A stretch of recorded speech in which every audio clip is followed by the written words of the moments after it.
Dr. Narifa, you're mute. Are you presenting now? Okay. Oh, Annette, I haven't started yet. Okay. All right. Mr. Chaperson, if Yes. you are ready, can you give me a hint? Tell me so that I can start with my presentation. Okay. Can you see my slide? Yes. Can you see my slide? Yes, I can see your slide Okay. now. Okay. So may I start? Should we wait? Okay. I'll wait for your cue. Yes, I will give you another 1 minute. After that, I will give you the cue by clicking this button. Okay? I can't see. You just tell me lah. I can't see because I already set up untuk presentation. Can you hear me? I can't see. Yes, I can Yeah. hear you. Okay. Okay. Dr. Narifa? Okay, thank you. Okay, thank you, Mr. Chairperson and host. Assalamualaikum warahmatullahi wabarakatuh and good morning to the audiences of Room 3. I am Nur Aifa binti Abdullah Sani, and on behalf of my team, I would like to share with you the findings on a study which is entitled Difficulties in Teaching Biology Concept and Improving Using BioRange by Sciences Lecturer at Foundation Level UMT. Now, previous report by the NSF had proposed that the ratio between STEM to non-STEM education in year 2000 and onward should be raised up to 60-40.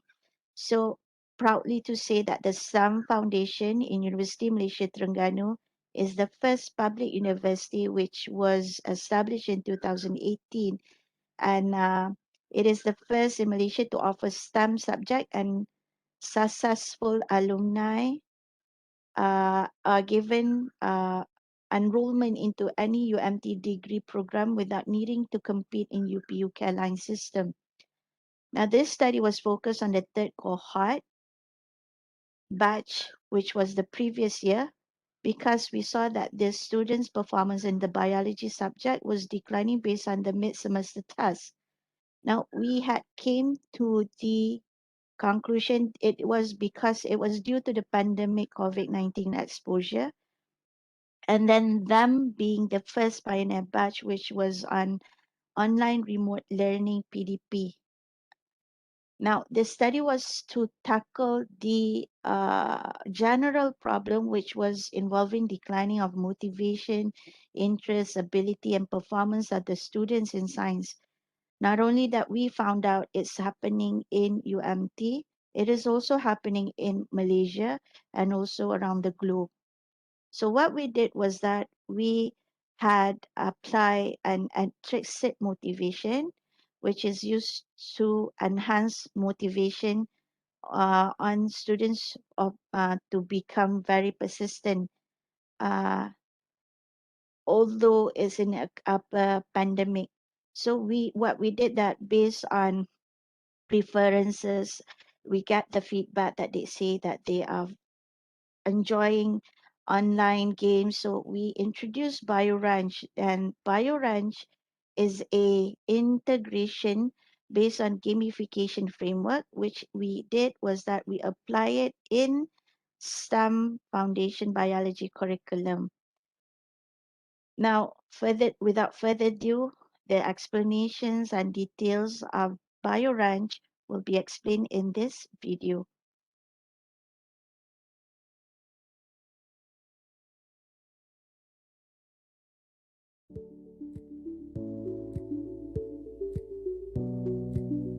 As we know, biology subject is one of the most difficult subjects, especially during the pandemic COVID-19, which means that the students will always be with their gadgets like laptop, but in the same time, they are studying. This game applies remote learning system and social distancing in order to play this game. We get the idea to combine the concept from gardenscapes and brain out so that the students get the opportunity to play games and learn. Okay, we can't see the video. Now, You can't see the video? No. Yeah. How is it? Because I played the video. Yes, but you didn't share the the video with us. We can see the video, but we cannot.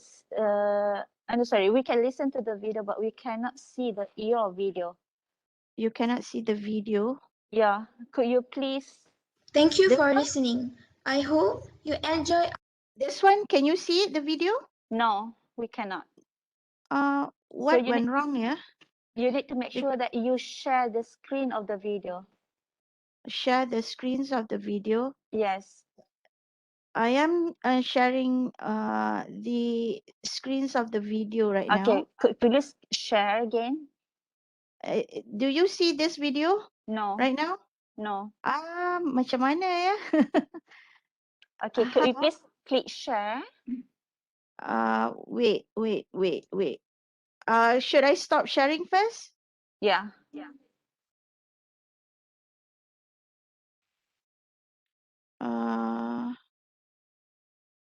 How ya, Mr. Chairperson? Dia tiba-tiba close.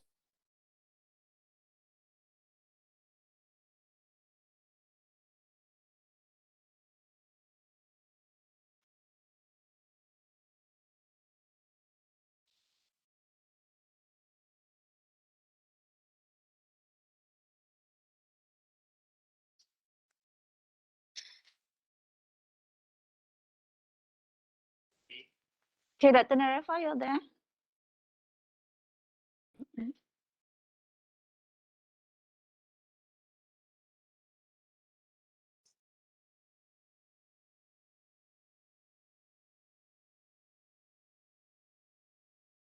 Sorry, terpaksa keluar.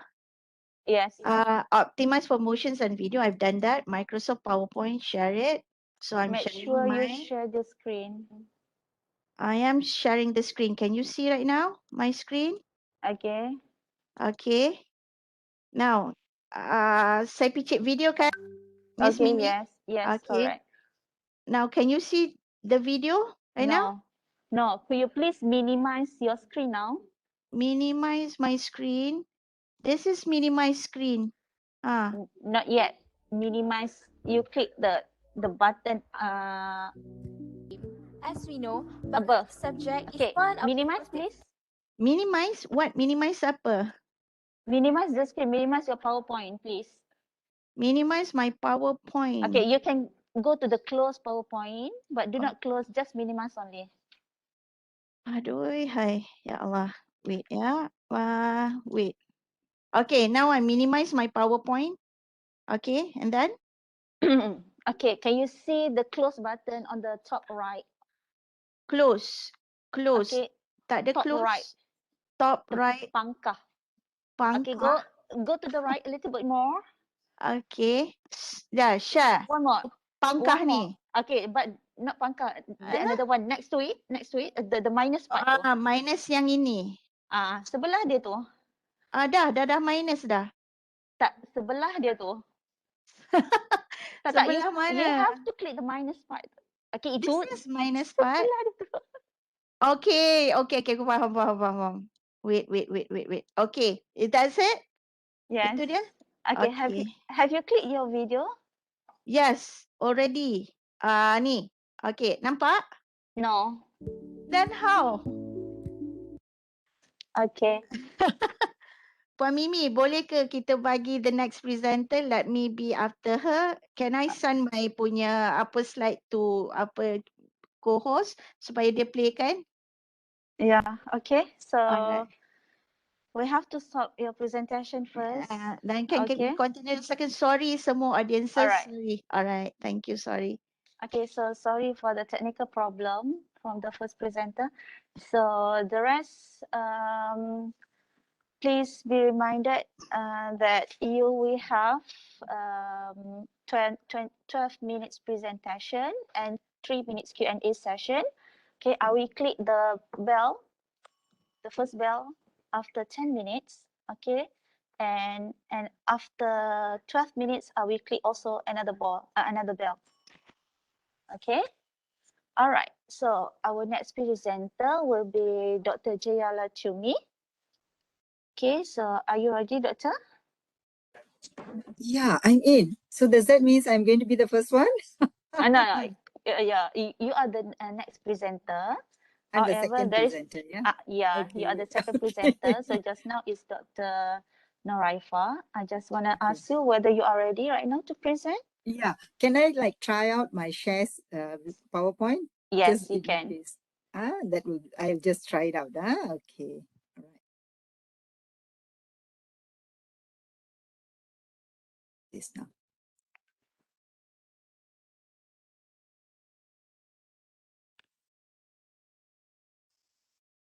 Am I supposed to share? Sorry. I kept it in my Ada, desktop. sorry Konsal.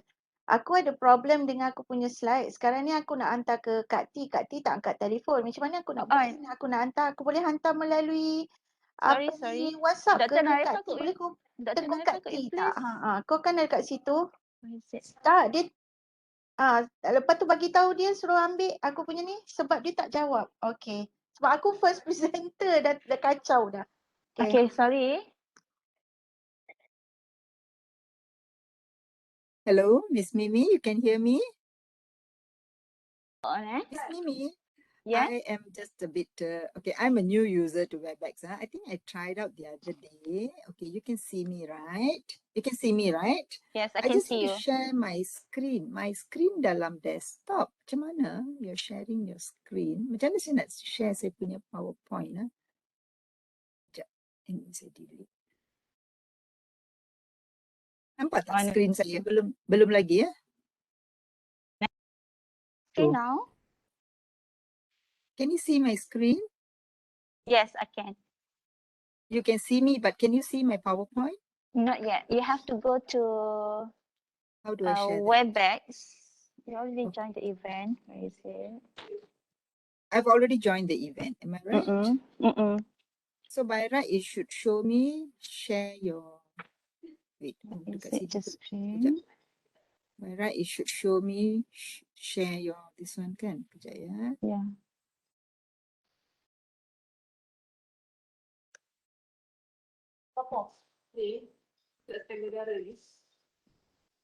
Macam mana? Okay, how can you help me? Or shall I log in, log out first? Or how? Okay, you try to. What is it? Because I kept my PowerPoint in the desktop. Is that the right thing to do? Yeah, okay. That one is okay. But you have to That's click right. the So I can share just, screen first. yeah, just now I clicked that actually, tapi dia tak keluar. Kenapa? Okay, could you please go out and then you join again? I go out. Macam mana to go out? Okay. Jadi besar. Why? Okay, never mind.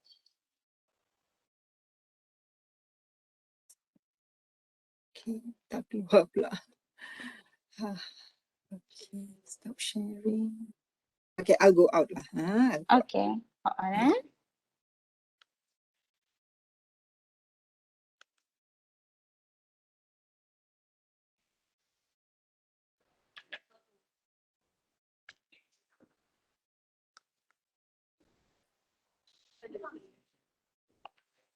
Okay, please wait for the second presenter to come in.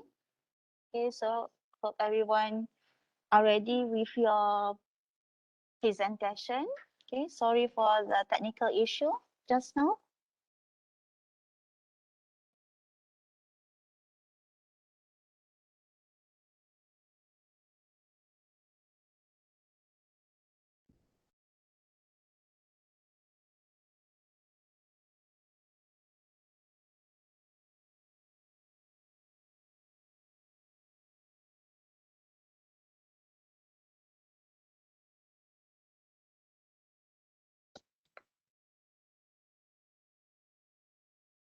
Okay, hi Mimi, I'm back.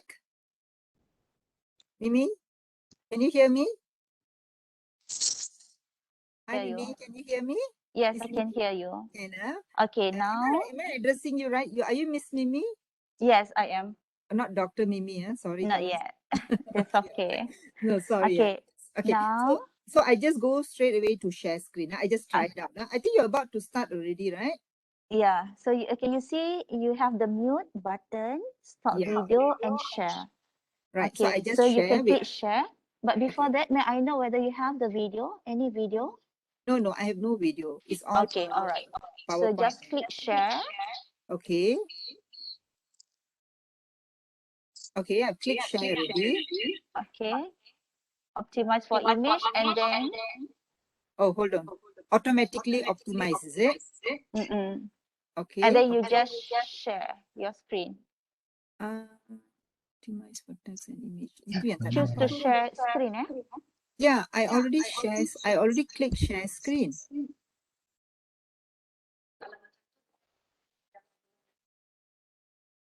Okay. So I am supposed to go to it's in the desktop, but I don't know how to go there. Or is it Windows? Go to Windows. Ah. Is it Windows? Ah, okay. But right now I cannot see your screen at all. That's what. Yeah, that's right. It's in the desktop. Macam mana? Okay. But if you're starting, it's okay. My PowerPoint is in the desktop. Minimize. 9:30.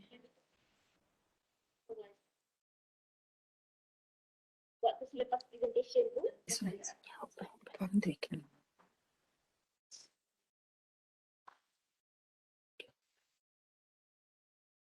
Do the same thing. Share screen. Oh. Yeah, we are waiting for the Dr. Jaya for a while. Okay. Yeah, I think I'm okay. I'm good. Yeah, okay. You can see, right? Alright. Okay. I think you can see already, right now? No, cannot. Yes. Right. Thank you so much. Okay. I know what was my mistake. I didn't open the PowerPoint. Okay. All right. Thank Okay, you. Dr. Jaya. All right. Dr. Jaya. Yeah. All Can right. you hear me? So, not yet. Yes, can hear you. We can Hello? hear you, but we cannot see yet your screen. Oh, so you can't see yet. Okay. Let me go back.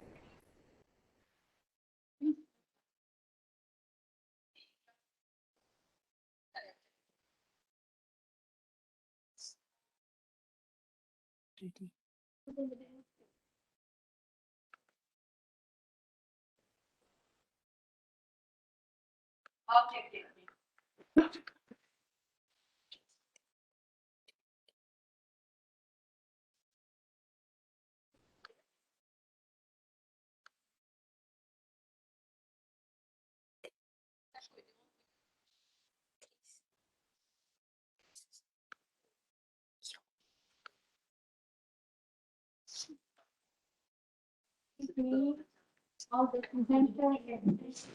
Sekejap, Dr. Jaya, are you okay?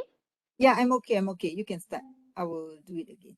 But I cannot see your video yet. Could you please just simply click on the video? Can I see that? Can I check it?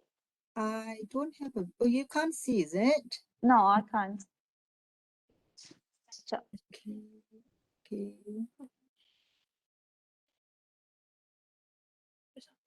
Okay. Can you see it now? I think you can. I can see that. Yeah.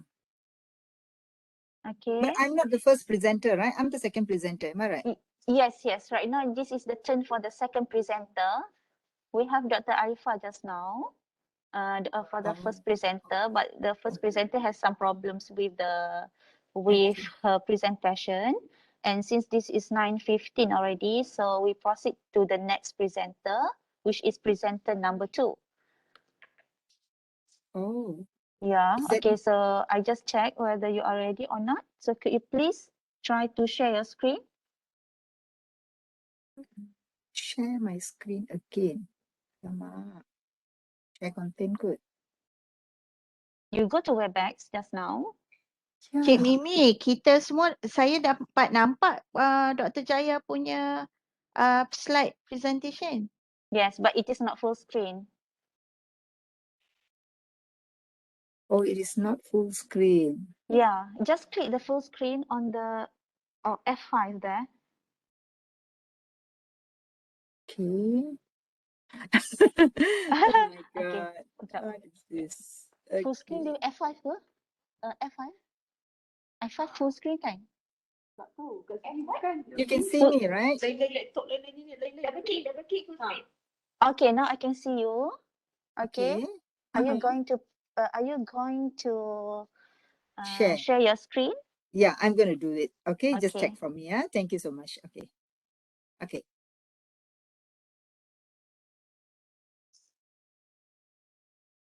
Okay. So I'm sharing. Can you see me now? Yeah, I can see it. I think it's okay so far. Okay. So, okay, could you please go a little bit below part, below. Go down. Okay, I think that's okay. It's okay. It's good enough for us to proceed. Okay. Okay. But the Okay. thing is, I can't see my screen. Can you see your screen now? I can't see my screen. Can't see. But you guys can see, yeah? Yes. Kenapa? Is there anyone else who can go first? Okay, Dr. Jaya, could you please send me your I already sent you. Okay, hold on Pagi tadi dah hantar dah earlier. Pagi tadi lepas tengah. Yeah. Hold on Okay. Sorry, yeah. It's okay.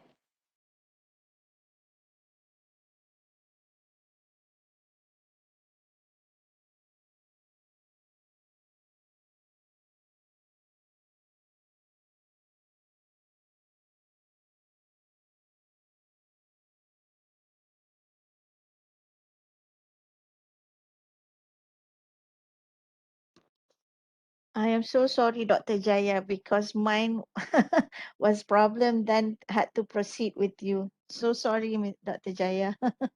It's okay. I don't know. Normally it's not so bad. I don't know why. Like Yeah. today. Last time It's I just a did. normal screen sharing, right? Shouldn't be a problem. Yeah. That's right. I think during the rehearsal there was no problem, there was no issue Yeah. also. Now suddenly on it's the day itself are the problem. So what shall Sometimes we it do? happen. Yeah, Okay, that's don't right. worry. We try to fix it. So how, Mimi, how can I do it? We will try to we will share it for you, Dr. Jaya. So you You just try. present, show your and then we give you the hint after this. Yeah, that would be great. Thank you so much.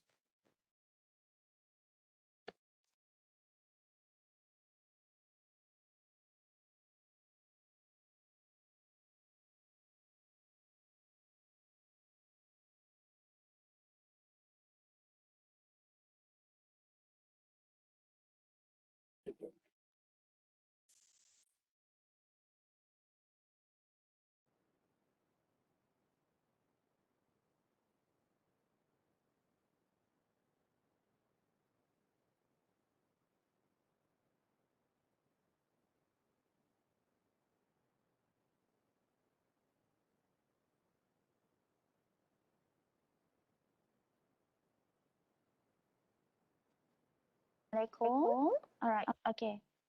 So sorry for the delay. Okay. So now we are going to have a presentation from Dr. Jayalakshmi Mutia. Okay, our second presenter. And right after Dr. Jayalakshmi presentation, I will give the time for Dr. Nur Aifa to continue presenting, starting with the video. Is it okay? Are you clear? Okay, so you're going to play the video, right? Okay. Yeah, but right now it's Dr. Jaya's turn. Okay. All right. Okay, Dr. Jaya, are you ready? Yeah, I'm ready. Thank you. Okay. All right. So you may proceed. All right. A very good morning to everyone here. Okay. The title of my presentation is 5E Guided Creativity with Graphing Calculator. First of all, apologies for the delay. Okay. It's okay. I think we'll continue. Okay. This is actually a part of my PhD study. Okay. So it is together with my supervisor, Prof. Munira, and also my co-supervisor, Dr. Chu. So I would like to take this opportunity to thank her. Okay, all right, without further delay, let me continue. Okay. Okay, so this is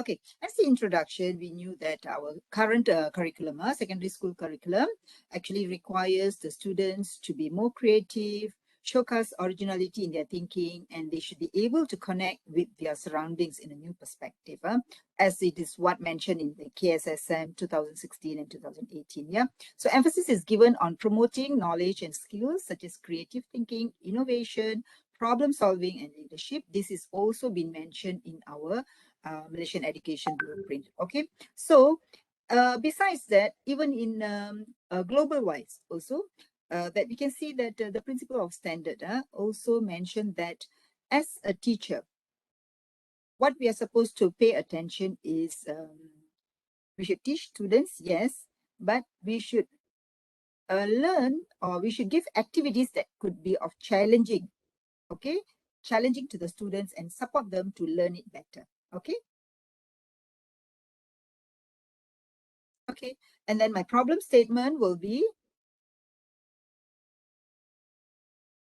can I change the problem? Hello? Mimi, can you help me with the next slide, or can I click it? Next slide, please. Right. Hello? Hello. Mimi, can I, next slide, yeah, all right. Yeah. Okay, thank you. Okay, the problem statement is, okay, thank you. Mimi, that means I can't click myself, Okay, all right. Click, So we have to click it for you. Oh, all right. Thank you so much. Okay, all right. So as we know, we have students who are the digital natives. Yeah, we have students for digital natives. Yeah. Okay. So what we know is, so they are actually very well versed in lots of ICT and all these digital stuffs. So with this intent, I have designed a study. Hello. Which would inculcate the higher order thinking among the students, okay, which is coherent with the 21st century skills. Okay. Okay, boleh ke? Boleh. Okay, all right, thank you. Okay, so for the function or for the purpose of this study, what I've done is I have chosen a topic, graphs of function. There are various reasons behind the selecting of the chapter, okay, or that particular part of the mathematics. Yeah, so so it is shown that actually graphs and function is a very very important part of mathematics. Okay, and we are supposed to teach students so that they can get a better idea and better understanding, and then eventually they should be able to apply it creatively. Okay, all right, next slide please. Thank you. Okay, so I make it a quick one. The next slide, please. Okay, the aim of this research is actually to investigate the effect of interpreting graphing calculator on students' achievement and creative designing with graphing calculator. Okay, so achievement, I'm not going to talk about this because as I told you, what I'm presenting today is just a small part of my PhD study. It's not the whole thing. Okay, for the achievement, I have done the quantitative method because my study is actually mixed method. Yeah, so I'm just going to present to you guys a small part of my study, which comprises of the qualitative part. All right, thank you. Okay, next slide, please.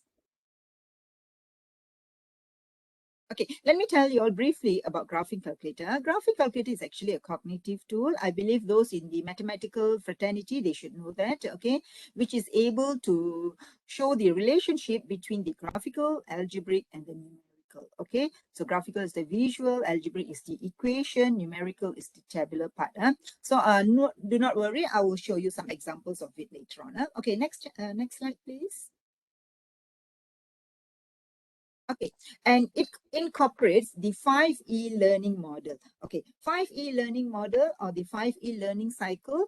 I notice many speakers in this conference, they have spoken about it. This is one of the very widely used learning cycle, okay? And mostly it is being used in the science field, okay? But somehow it can also be applied in other fields because there are many studies that have done that, and mathematics is not apart from it, okay?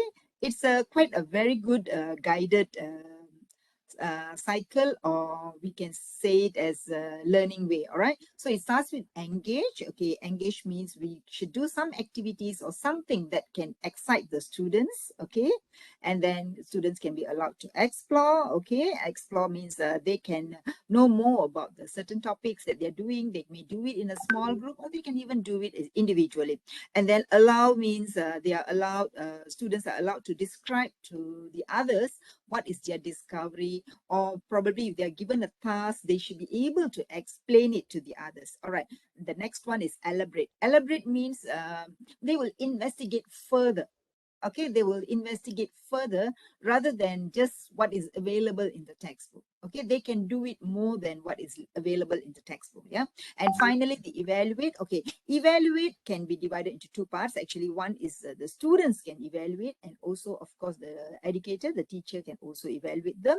And the students are also given, in my study, this is how I've used it in my study. Okay, so I can even say that when I say students evaluate, they can do peer evaluation. Okay, they can even evaluate their friends, they can do self-evaluation, and also of course the function of the teacher comes in. Okay, so if you were to see this, you were to see the cycle, you will see the evaluate in the middle. Okay, which means at every stage, yeah, engage, explore, explain, elaborate, there will always be some kind of evaluation being done. All right, okay, next slide please. Thank you. Okay, these are some samples of the work being done by my students. I'm just trying to show you. Okay, so this is how the student was given an opportunity to share their work. Okay, so what you see on the left hand side is actually a graphing calculator, and as I mentioned earlier, it was the topic graphs of function, right? Okay, one of the most important part of graphs of function is the quadratic equation. So we can see a quadratic equation, how this equation is being modeled. Okay, is being modeled by the students by giving the right equation. Next slide, please. Okay, so for this purpose, so what I did, I didn't fix the what shall I say, the axis of the x and y's value. Okay, so what I did for every group, I gave them the same task, but the values of the axis, I've changed it. Okay, so you can see that. So we have 3 different values of the C there. Okay, so the answer won't be the same. So every group, they get to do some other values. Of course, when we say the quadratic equation, we have y equals to ax squared plus bx plus c, right? So it will be different values for a, b, and c. Yeah. All right. Next slide, please. Okay, this is some sample work from the task that was given to the group. Okay, so the students were guided. Okay, they were guided how to do this. Okay, they were guided because each student, they had their own calculator. Okay, the graphing calculator, they had it. So then they can set the minimum limit and the maximum limit of the x and y. And they were given a small task below that. Explain briefly. I believe you all can read it. How can you read it? Okay. So they will just, some students, this is just a sample work from students. Okay, so just observe here, the equation that is given here, one student's one, one group's one is negative x squared minus 2x plus 8. Next slide, please. Okay, so another student, they gave another equation. We can see that, okay? So which is very much precise to the decimal places, okay? So it depends on the student. So here they learn lots of mathematics, that mathematics is not just about integers. We also have decimal values, which is more, what shall I say, more accurate, okay? Which is more accurate, yeah? Okay, next slide, please. Okay, this is another task that was given to them. Okay, another task. And then first of all, we asked them to predict what equation could have been, okay, in order to create this this pattern, I should say that, this pattern. And of course, they were asked to say, what is it? You know, how does it look like? Okay, this student said that it looks like a frog's eyes. Okay, inflated. Okay, some of them say it looks like onion. Okay, it looks like onion. You know, normally when we cut onion, it looks like that. And some say it looks like a hot air balloon. And then they had some kind of discussion. They say a hot air balloon don't look like this. You know, you have to flip it, you know, things like that. So it was quite interesting. They had more discussion. Okay, so we just give them this task. Okay, just ask them to have some kind of discussion. They have to do some prediction. Okay, so later on, they were given the task. Next slide, please. Okay, so later on, they have to use their calculator, model it, and then try to get the equation, okay, as it's given in the diagram that is being given to them. And briefly, they were asked to write a short, short explanation on what they have got it. All right, so next slide, please. This is their work. This is how the students' work looks like. Okay, and the window range, and then what are the values? Okay, so the values of Y1 is it's a table, right? Remember I told you about the three connections: the graphical, the algebraic, and the numerical connection. Okay, so all three were connected. Okay, all right. Next slide, please.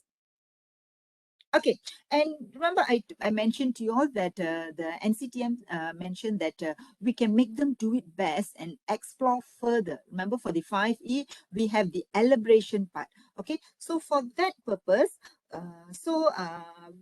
we gave them a task. Okay, the students were given a task to find out how does the x power 4 graphs looks like. Normally, we teach them the linear graph, which is x power 1, and then the quadratic graph, which is x power 2, and then the cubic graph, which is x power 3. All right, we stop there. We don't ask students to explore how does x power 4 or x power 5 or rather than anything else looks like. All right. Okay, so here with the help of the graphing calculator, the technological tool, so they were able to explore. Oh, x power 4. This is how it looks like. Observe the red color graph. Yeah, the red color graph is actually the x power 4. The x power 4, when we compare, it is actually a more flattened one compared to the x power 2. Okay, so that was quite an interesting investigation or interesting finding that the students could do it.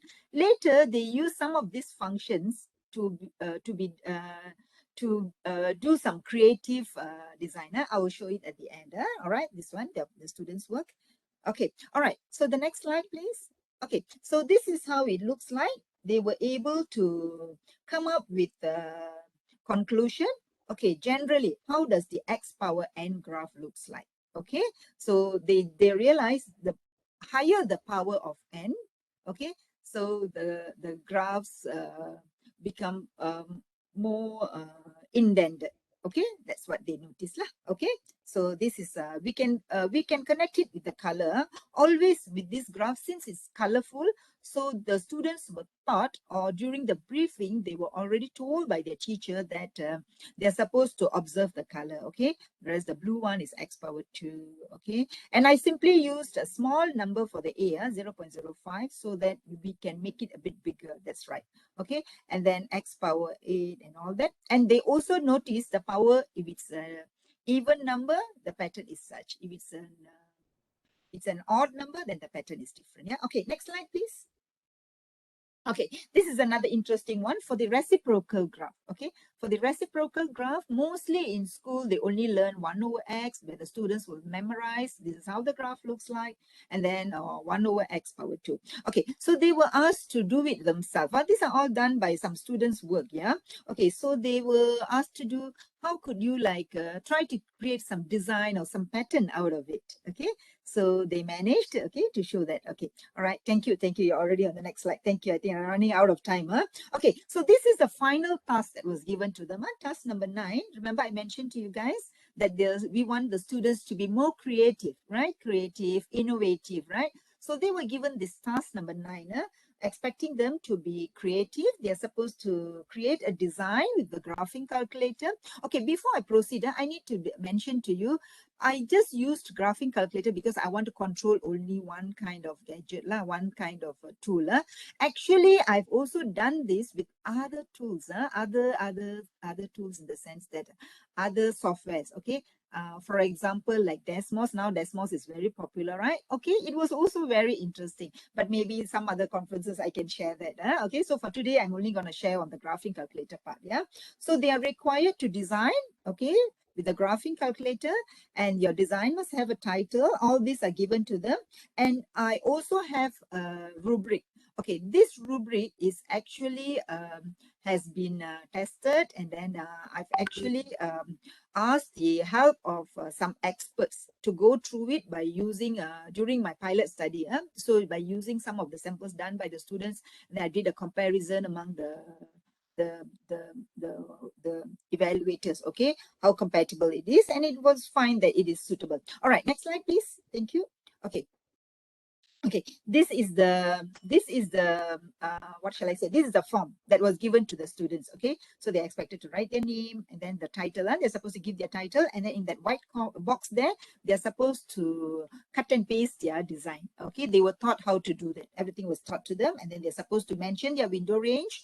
Okay, and then move on. Next slide, please. Okay, sorry, can you go back to the earlier slide? Sorry, just boleh tak? Sekejap saja.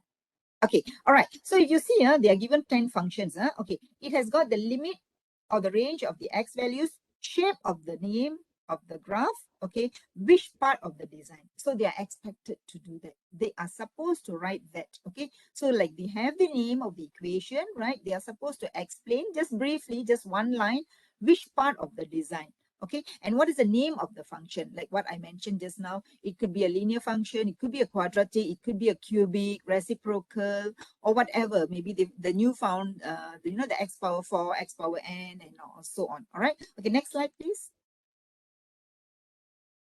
Okay, so next one. Okay, and after that, to see how much they understood, the students were asked to explain, just like the earlier task. You saw the water cooler, right? It was something like that. So they were asked to explain. So they could do it because they have been trained, right? From task 1, we have trained them how to do it. Of course, they are not so happy because they have to write. No? Normally, students, I think they don't like to write. But wasn't so bad. Their participation was good. And then a write on the design. That means they have to give an explanation. Why did they create such a design? I'll show you all some examples after this.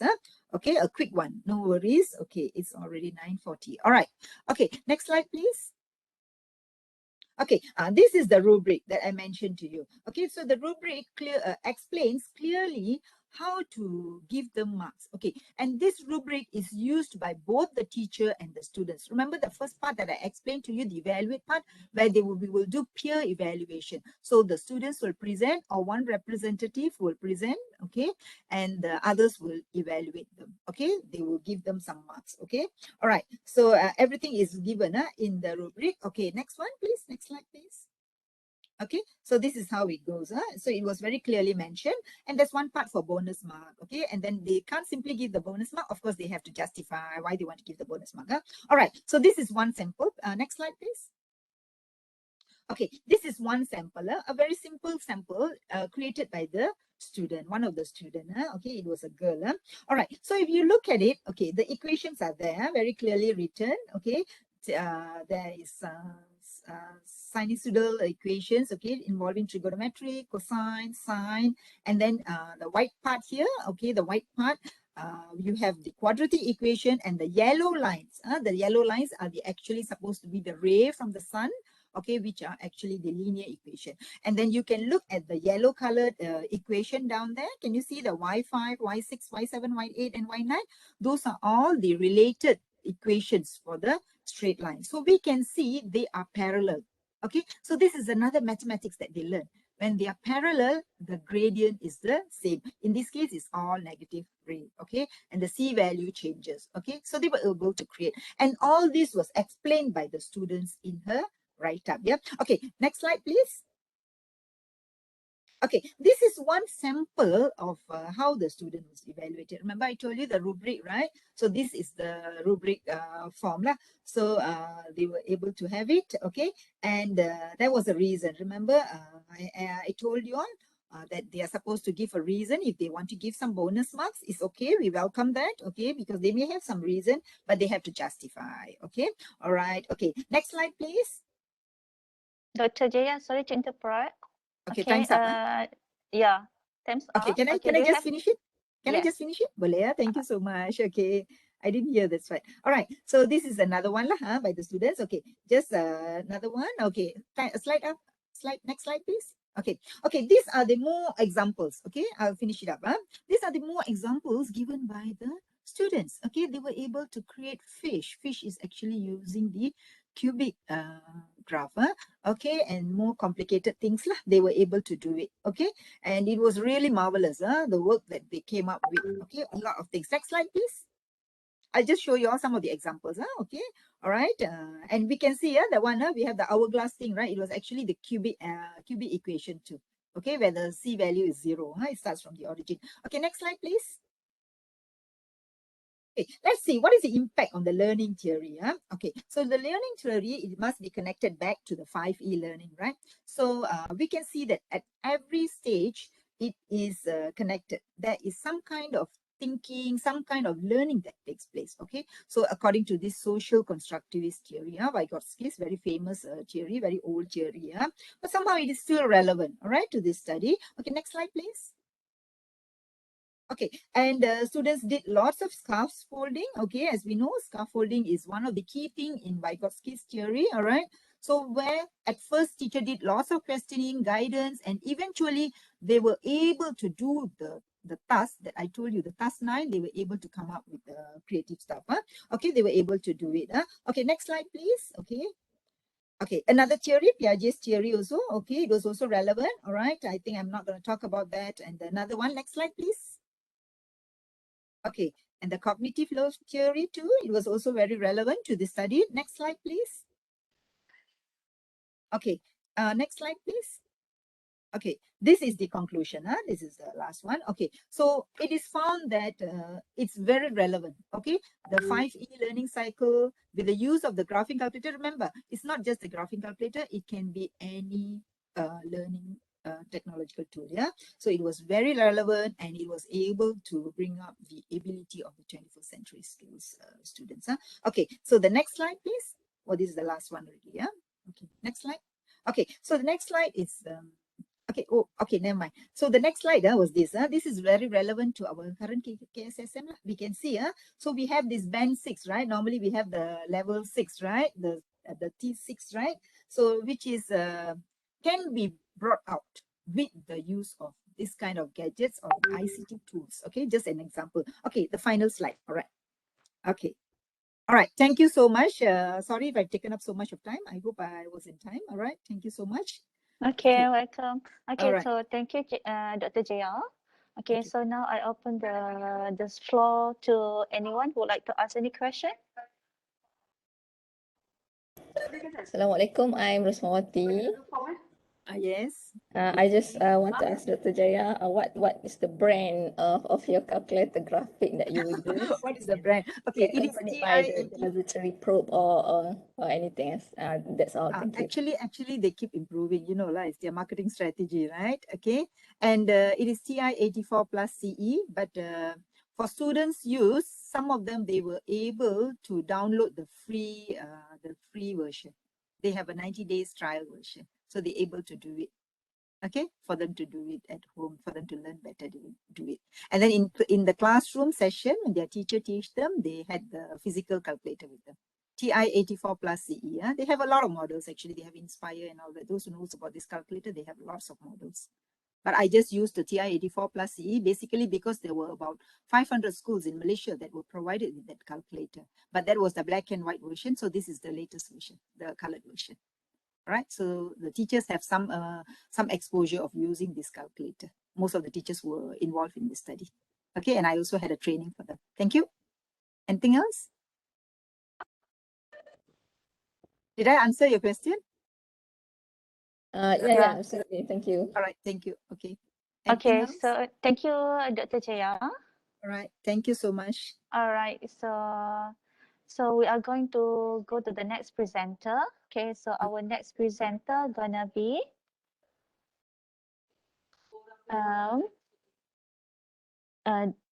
Dr. Cikgu Abdul Halim bin Ismail from SMK Lembah Bidung.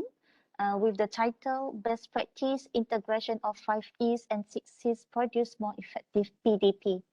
Okay, so Cikgu Halim, you can proceed now. Okay, so we are going to share the screen. So please be reminded that the presenter will be given 12 minutes for presentation and 3 minutes for Q&A session. Okay, bell will rung at minute 10 and 12. Okay, so dia start ini. Bismillahirrahmanirrahim. Assalamualaikum warahmatullahi wabarakatuh. I'm Abdul Halim bin Ismail from SMK Lembah Bidung, Situ Terengganu. Today I would like to share my best practices on integration of 5Es and 6Cs produce more effective PDPC. This is the meaning of a few words from the topic. Integrate refer to unite with something else, while integration refer to the practice of uniting 5E and 6C in PDP. For the effective, refer to successful in producing a desired or intended result. In this case, our PDP. Okay, let's look at 5E, which contains 5 elements, or this is called a learning cycle. Start with engage, followed by explore, explain, elaborate, and the last one, evaluate. Engagement phase. Okay, in the first phase of the learning cycle, the teacher works to gain an understanding of students' prior knowledge. It is also important to foster an interest in the upcoming concepts, so students will be ready to learn. Teacher might ask students with asking opening questions. Second is exploration phase. During the exploration phase, students actively explore the new concept through concrete learning experience. They might be asked to go through the scientific method and communicate with their peers to make observations. This phase allows students to learn in a hands-on way. Explanation phase consists of two parts. First, teacher asks students to share their initial models and explanation from experience in previous phases. Second, the teacher provides resources and information to support students' learning and introduce scientific and technological concepts. The elaboration phase focuses on giving students space to apply what they have learned. This helps them to develop a deeper understanding. This phase allows students to comment their knowledge before evaluation. Evaluation phase. During this phase, teachers can observe their students and see whether they have a complete grasp of the core concept. Evaluation phase encourages students to assess their understanding and abilities and allow teachers to evaluate individual student progress toward achieving learning goals and outcomes. Now we move to 6C. The first C is character, followed by citizenship, collaboration, communication, creativity, and critical thinking. Character refers to the skill that teachers should foster in students. Students should be able to connect with their friends and other people around them in building a better world, and in the progress, teachers should foster in them the eagerness to become responsible, caring, and contributing citizens. Second is citizenship. It involves the ability of students to be in touch with everything that surrounds them, to know and appreciate where they come from and the values and beliefs that people in their society hold and their history as a society. Collaboration. Collaboration points to the way students use various personalities, talents, and knowledge to work together and produce something new. For the communications, refers to the ability to put forward ideas and information in a clear and meaningful way. The information presented should be clear, concise, correct, and coherent so that listeners will get the intended meaning. For the creativity, it refers to the ability of students to make use of their knowledge and talent to create something new and fresh, or to produce something in a new way. The last one is critical thinking. Refers to the way that students filter, analyze, and question any information that they might find in various media, be it written, spoken, or broadcast, and then synthesize it to fit their understanding. Okay, now I will share my example of lesson plan, which integrate 5E and 6E. This subject mathematics from 2E3, time 12:30 to 1:30, 1 hour lesson. Learning area, measurement and geometry, topic polygons, content standard 4.1, a regular polygon, learning standard 4.1.1, geometric properties of a regular polygon. Learning objectives at the end of the lesson, student will be able to describe the geometric properties of a regular polygon using various representations. Success criteria, all students can identify regular polygons. All students can relate the length of sides and the size of interior angles with regular polygons. And the last one, all students can determine the axis of symmetry of regular polygons. For the activities, starter, I provide 5 minutes for the starter. The first one is a teacher asks students to recall their previous knowledge about polygons because they have learned topic polygons while they were in Form 1. Okay, but that one for the basic polygons. Okay, for the second one, students need to mention the properties of polygons, okay, which are it's a straight line and also a closed shape. Okay. For the third one, students are required to give a few names of polygons based on a number of sides. Okay, this time around, maybe students can give a pentagon, hexagon, and so forth. Okay, during this activity, the starter, the 5E involved is engagement.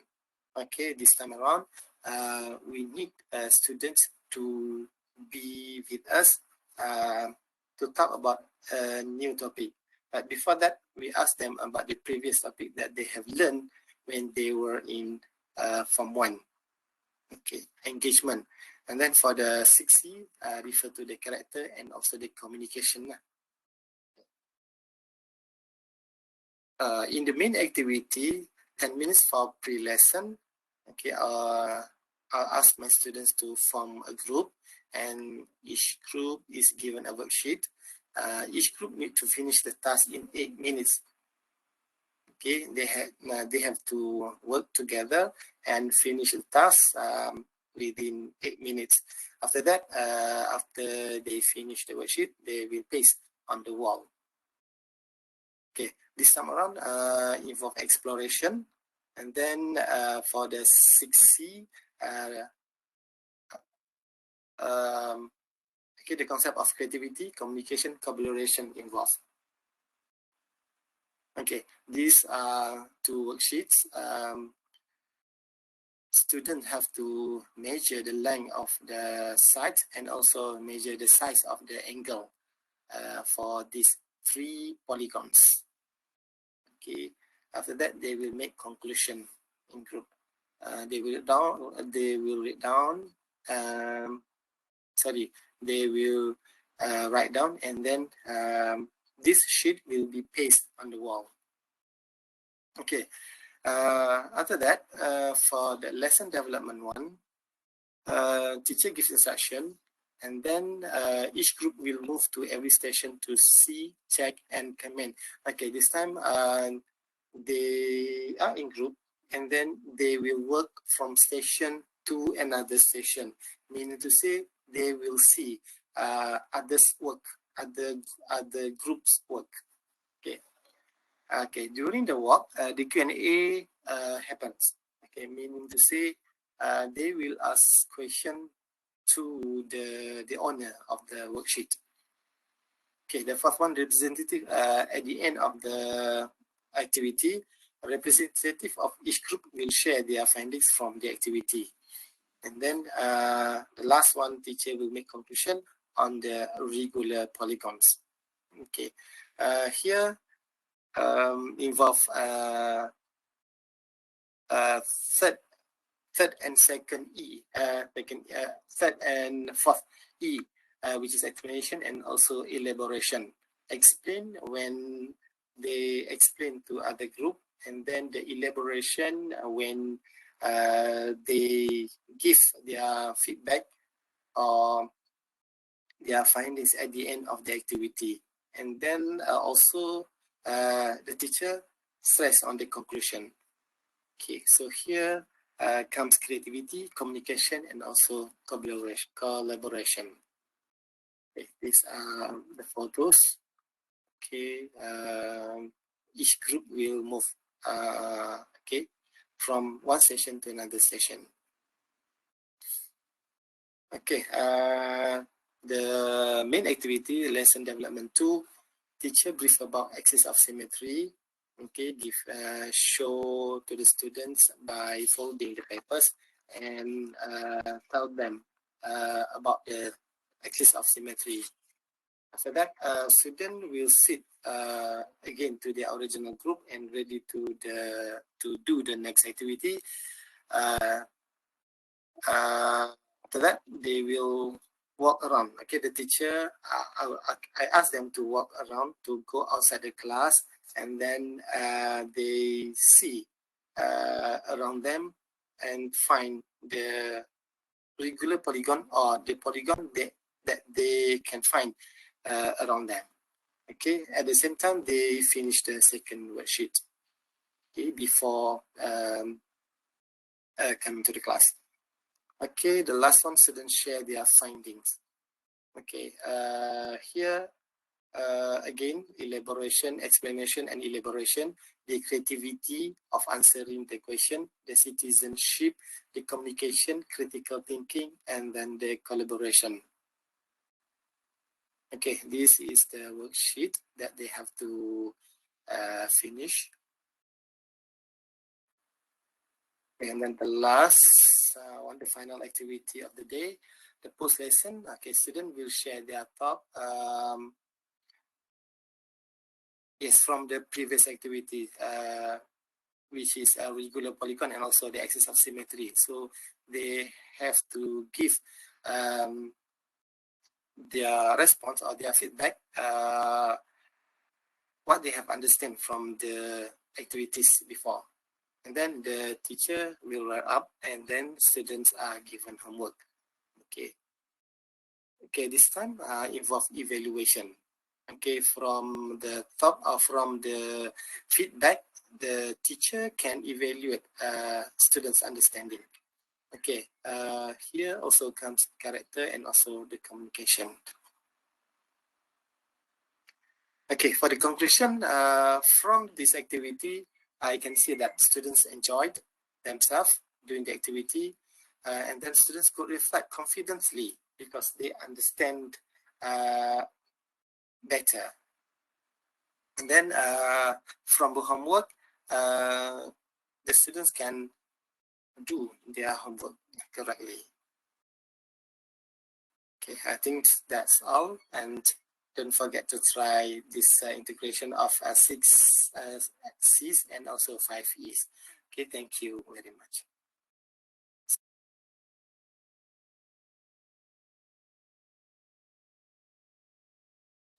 Okay.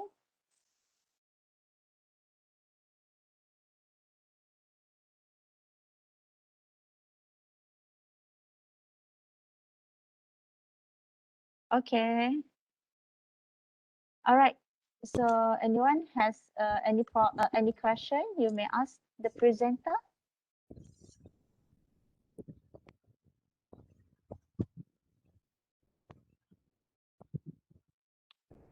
Okay. Any question from the chat?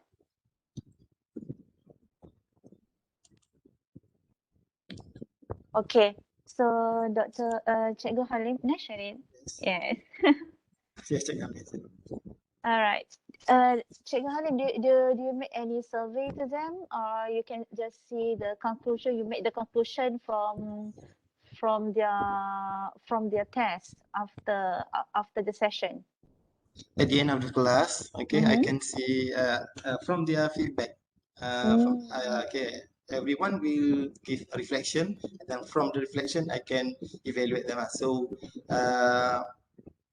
yeah, this is good actually, not only for mathematics, for every subject, applicable for every subject, 5E and also the 6E.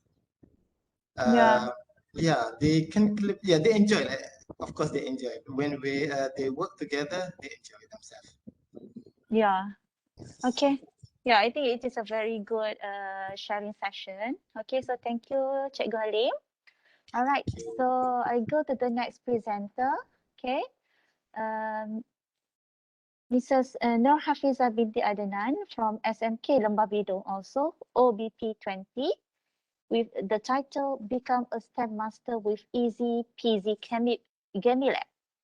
Okay, so are you ready, Cikgu Hafiza? Okay, so we will share the screen.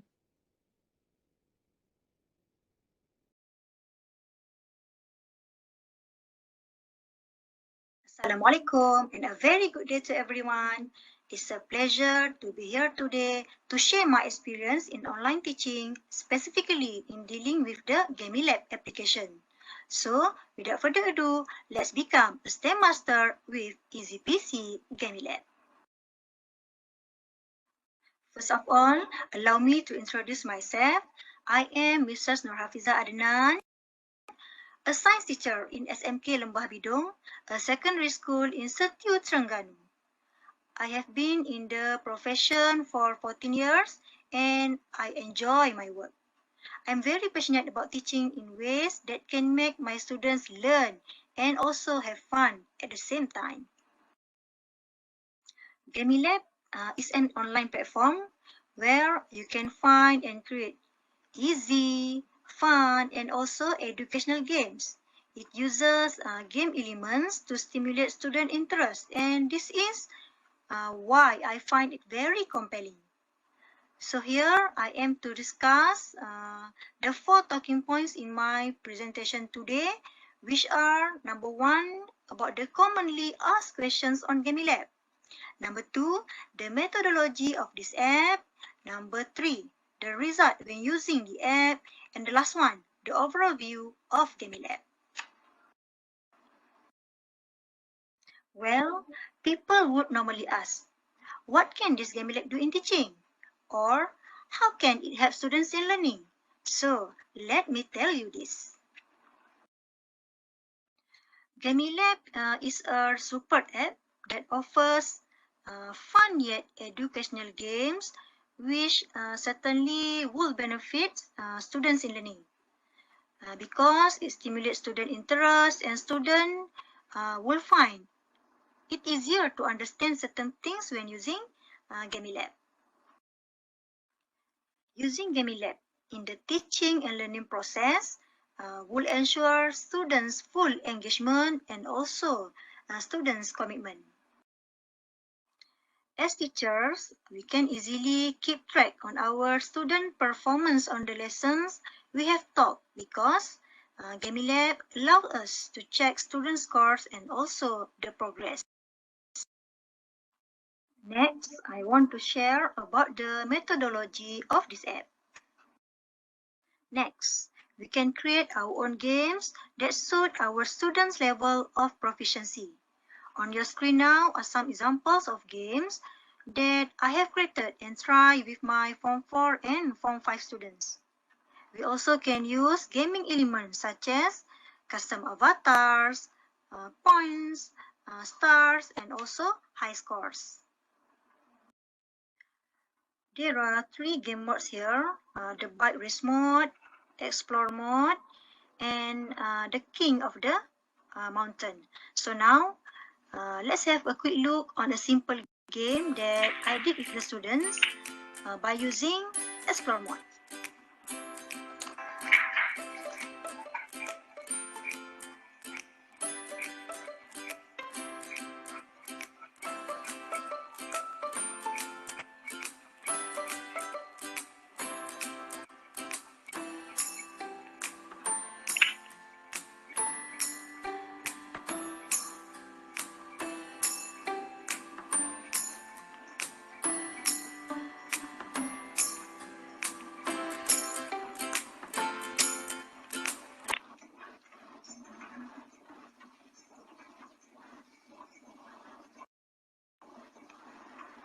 Okay, although it's simple, the output that I gained was astonishing.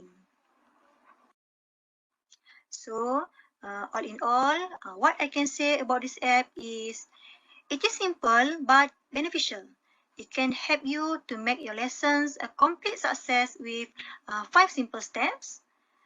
The first one, we need to prepare the questions beforehand. Make sure we have the collections of questions ready to be included in our game. Okay, next, let the students play the game, let them answer the questions.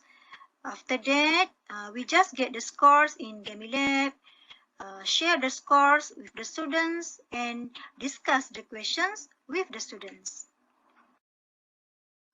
GamiLab is very suitable for formative assessment, where teachers can monitor student strengths, student weaknesses, and also the target areas that it work.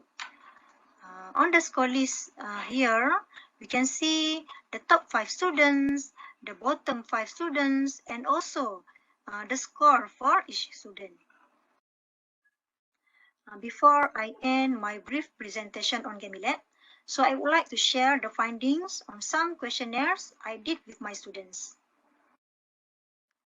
The first question, is GamiLab able to motivate and stimulate your interest in science lessons?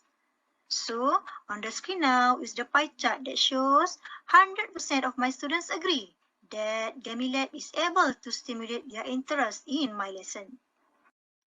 Second question, does GamiLab help increase your participation and involvement in science lesson? So, all of them also strongly feel that GamiLab helps to increase their participation in the subject. Therefore, from this finding, it is undeniable that GamiLab is a useful tool to help students understand better and at the same time having fun with the lessons. The third question, what game mode do you like the most? And most of my students love the Explore mode, about 36.8%, the blue one, compared to the King of the Mountain and the Bike Race mode.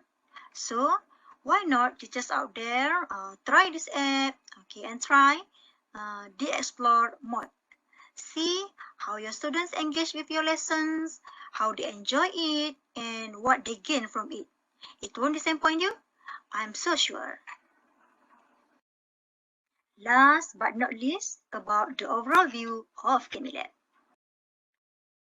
I know I have been talking about science lessons as I'm teaching it, but believe me, this app can be used in other subjects of various fields and also the levels of the teaching. So that's it. Try include GamiLab in your lessons. You and your students will enjoy it. Now, I would be grateful to answer any questions from anyone here if you have any inquiries. Feel free to ask, and I thank you.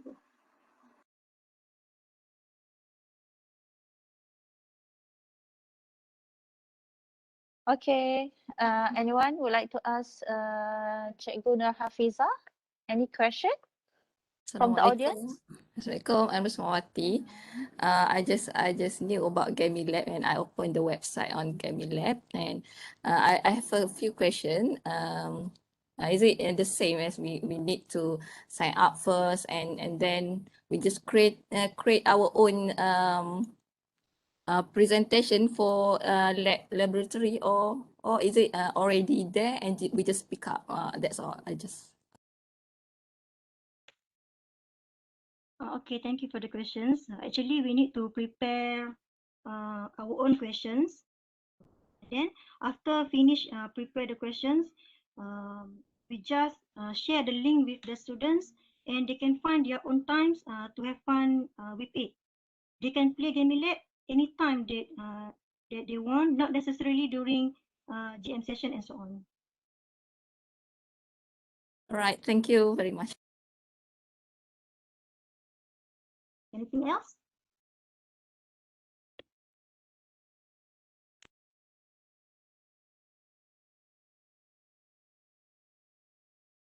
Question from the audience? No, no, Cikgu. Yeah. Okay, it's quite interesting. Cikgu, I have a question. Yeah? May I share a little bit about my YouTube channel? Yes. Okay, I started being a YouTuber indirectly 9 months ago, just for fun and to fill my free time. My sharing is more on tutorials that can help teachers in running online classes, for example, ClassPoint, Whiteboard, and so on. GamiLab educational game tutorial, like I present just now, also available. And the latest video that I produced last week about tutorial how to marking student PDF answers by using Adobe Acrobat Reader. So please like and subscribe Cikgu Fiza channel for more beneficial sharing. Thank you. Okay, thank you. All right, and you also can share your on the chat also your YouTube channel so that everyone can get the benefits from you. All right, thank you so much, Cikgu Nafiza, for the sharing session. Okay, so our next presenter, we will have Mr. Muhammad Rodila bin Ibrahim. So can I check whether Cik Rodila, are you here with us?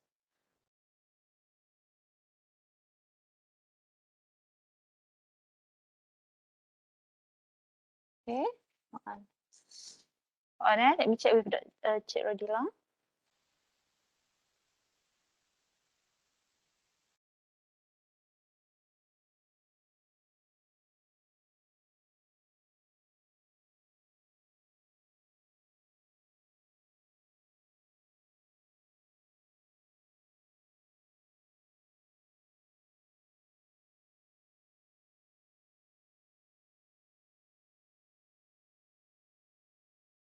You are here now. Okay. Room 3. Okay. All right. So cannot hear Mr. Rodila. Okay. Sound testing suara. Okay, Cik Rodi, can you talk? We cannot hear your voice.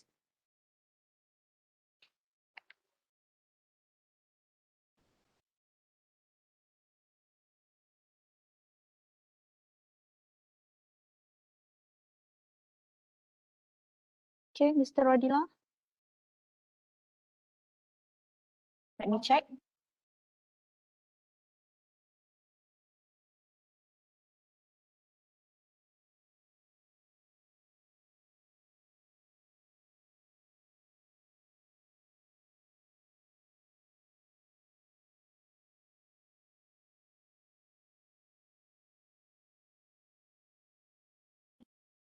Please wait for a while Mr. Rodila check his sound system.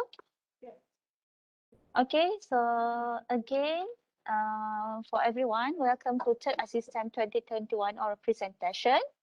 So presenter is advised to enter the room 15 minutes before the presentation session start. So please enter the room earlier. Okay, only presenter and attendee with the registered email are able to join the oral presentation room. Okay, presenter will be given 12 minutes for presentation and 3 minutes for Q&A session. So, Mr. Rodila, please give me a hint if you are ready.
Test, Mimi.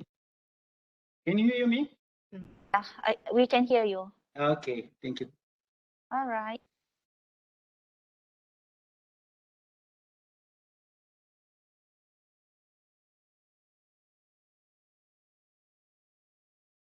Okay. Right. Assalamualaikum and very good morning to all the participants and for Dr. Mimi, also for the host. Very good morning. Today I want to share the research that I have made in my PhD. So this is my slide. This is the title: Sustainable Management of Mata Mangrove Malaysia, based on the individual-based model simulation. Actually, this is the coding method that we use to simulate what's going on there on the dynamics of tree inside Mata Mangrove. Okay, this is the objective. First is to find out the best limit, the number of propagule after clear film. So Mata Mangrove was located at Perak, and they use working plan for 10 years working plan, but for the rotation for the growth dynamics, they rotate around 30 years. So for the first 15 years old, there was self-thinning for the first one, and the second thinning for the 20 years old tree or 20 years old area. This is what we want to find out.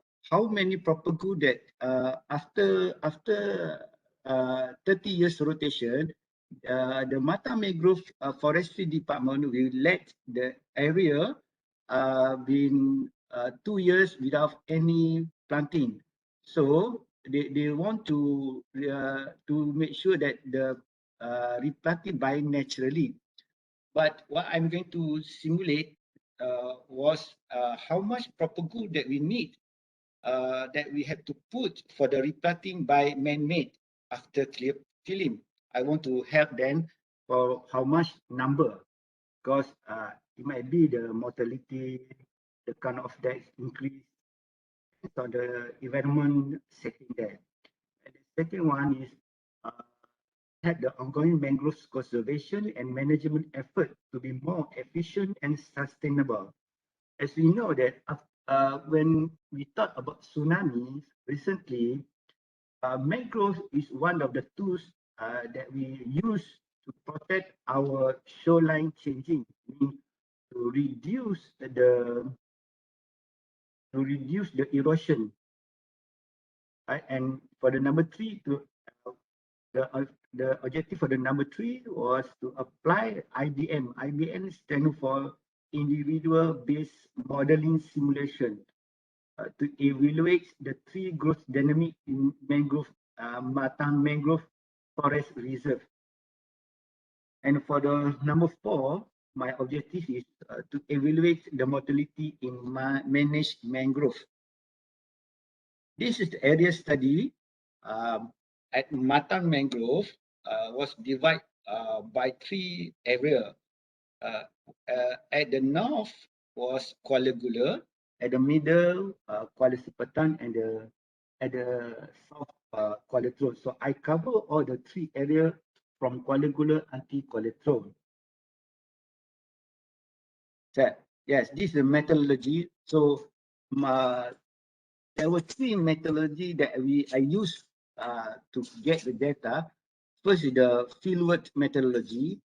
We collect the data from the mangrove with the silviculture calculation, which means here you can see that we four plot that is size 10 by 10 meter and at a different age, I mean 7 years, 15 years after filling, before self-cleaning, before self-cleaning 20 years, after self-cleaning 20 years area, and the last one is 30 years.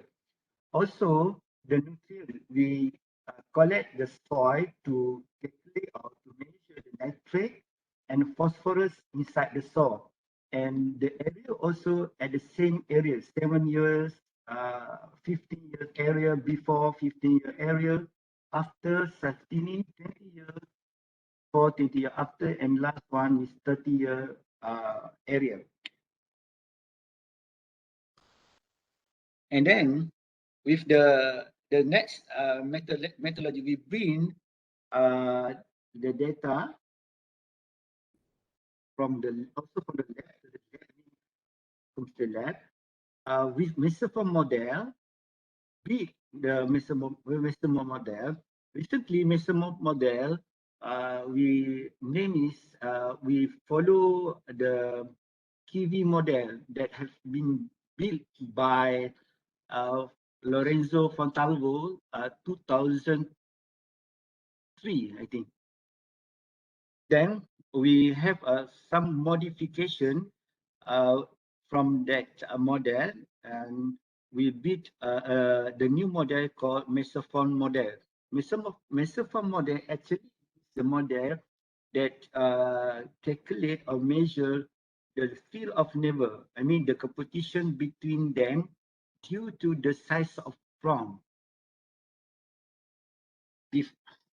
Before we use the mesoform model, we try to calibrate first the model. Okay, this is the data that we collect from the Mata mangrove, especially for the Rhizopora apiculata only, because Rhizopora apiculata was the dominant site there, and Rhizopora apiculata also the Mata mangroves used for the charcoal and for the pole. And for the charcoal they export the charcoal that has been made from Rhizopora apiculata species and also then. Okay, this is the methodology that I use to measure the phosphorus and nitrate. Sorry, nitrate, not nutrient, from the soil. First, I use faster method to detect phosphorus inside soil, and for nitrate, I use science method. Nitrate for the growth, for the root and for the leaf grow up. This is diagram mesoform model as above and below ground. Field of neighbor, as you can see there, the below here, you can see the competition between them due to the size of crown.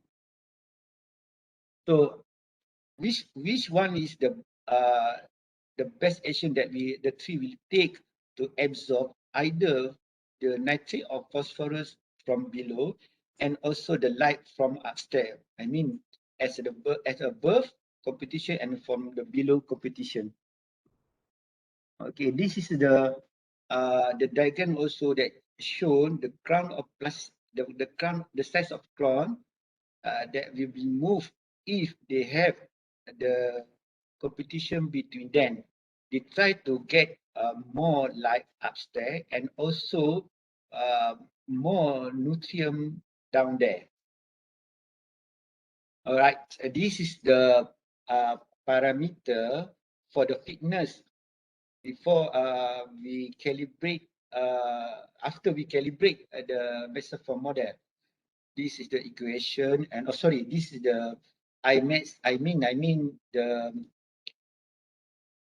the mortality parameter, the threshold, the height, the diameter, and raised thickness. All the parameter will be put inside the mesoform model. And also this is the data after we calibrate. Just now I show you the data before we calibrate. This is the data after we calibrate. And we use the backward calibration, not the forward calibration for this model. Right. This is the calibration graph that shown us the Rhizophora apiculata species inside Mata mangrove. As you can see there, roof mean square per error was 1.182 and R square 0.978, which quite very good for us before we run the model. If the R2 here below 0.5, we have to calibrate again with a few modification from the parameter. This is the interface, Repas Symphony, I mean mesoform, field of neighbor. And you can see here, this RAM option, this parameter, this is scenario 3. This is the use panel. So both at this button, for the RAM option, inside there, we can choose how many years that we want to run this model. And for the parameter inside this model, we can choose either we want to use Rhizophora apiculata species, Avicennia species, or another species inside there. But for my research, I concentrate or focus on Rhizophora apiculata species only. And right here, you can see the density chart, DQ chart, H chart is mean the height of tree, H 100 chart, that means 100 species that we calculate to learn about the behavior of forestry inside that, the behavior of tree inside there. And all the and the position here is the mesoform model 3D display. So actually we can turn this diagram into the 30 degree, 40 degree to look around there. Sorry, I will show the simulation video after this slide. I'll finish my slide. Okay, this is the result after I run the sample. So I run the sample around 5,000 number of propagule, 1,000, 10,000 until 30,000. And as you can see right now here, that when I try to run 5,000 propagule, there is a color here, the count of that. I mean the count of that number of propagule. So when we put more number of propagule, there was more the count of that of number of propagule here. That means it might be if we run 5,000 here, it quite not very. It might be 25%. Here it might be 30%, 40%. The count of that, because mangroves was the anthropogenic. It's quite difficult to predict the situation around there. This is the height. When we use, when I simulate the number of propagule around 250 propagule there, the increasing height from 0 until 42 meter here. Also, when here also show when I run 500 propagule, 1,000 propagule and 2,000 propagule. Still the increasing of the height, just want to show the increasing of the height number of propagoo there. So this simulation takes around 31 years because the rotation, the rotation that almost 30 years old. So for the first thinning at the 15 years old area, for the second thinning for the 30 years old, and for the clear filling after 30 years old. So what we can what this graph can show here, if we run 250 propagoo, the increasing of the height here, and we know this at the 8 years old, it was 16 meter here. So it's quite good for the Matam Forestry Department because they want to make sure how the tree, how the Rhizophora apiculata species be stable there for the next generation. This is the DBH, I mean diameter breast height. So we also want to know when we try to simulate 250 propagoo until 2000 propagoo. So we want to know the size DBH from here, from the number of propagoo. Because if you can see here, the maximum was 41.5 meter until 0.41 centimeter until 0.44 meter diameter breast height, which means this tree is quite good and stable. You know, inside the Mata mangrove, if you went there, you can see the soil. I mean, the solid form with some water mixed together. So to make sure the stability of the roof, the relationship with the diameter breast height have to calculate, because after 5 or 7 years old, the tree age of Rhizophora apiculata will produce some seedling for the next generation. So we have to calculate the diameter breast height at each number of propagoo there. And then this is my conclusion, sorry.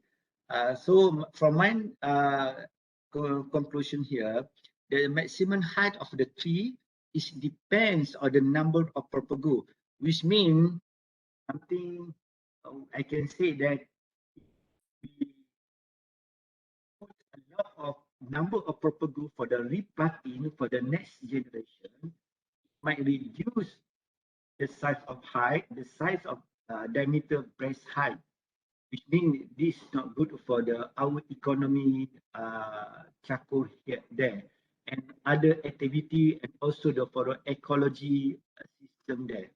And from this experiment, for this research, I mean the optimum peak of height from 25,000 number of propagoo and above.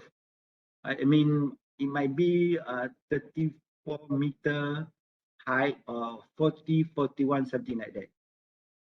Okay. Before I close my presentation, I would like to share my simulation of what I have done.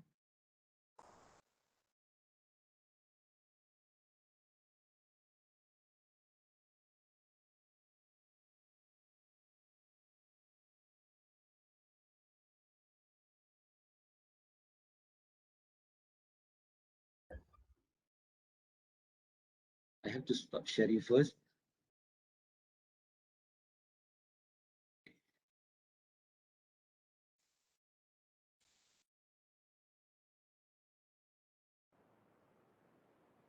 Okay, this is the simulation that I come out with video interface. But quite very fast because I just only find 100 number of propago. Someone asked me about is that we can replace the species there. Either we want to see the another species. I mean, for example, actually for the orchid flower, something like that. The dynamic of growth that, yeah, we can do it. This is just only for the mangrove species, but we can replace another tree there. Right? And if you can see here, it's quite very dark down there, which means this is the competition occur between them. This is the 500 propago simulation. And this all the things we made around 3-year research there. And for the simulation, I mean around 1 year to build all the interface and all the video right here as we can see it right now. Okay, that's all for me. Any question? Okay, any question from the audience? I allow all the participant there. If somebody want to ask me in Malay also can. I allow. Because I think the participant all around in Malaysia, not from overseas, isn't it? Can I do it, Mr. Dr. Mimi? Hello? Yes. Yeah. Then I will any question? Okay, any question from the floor?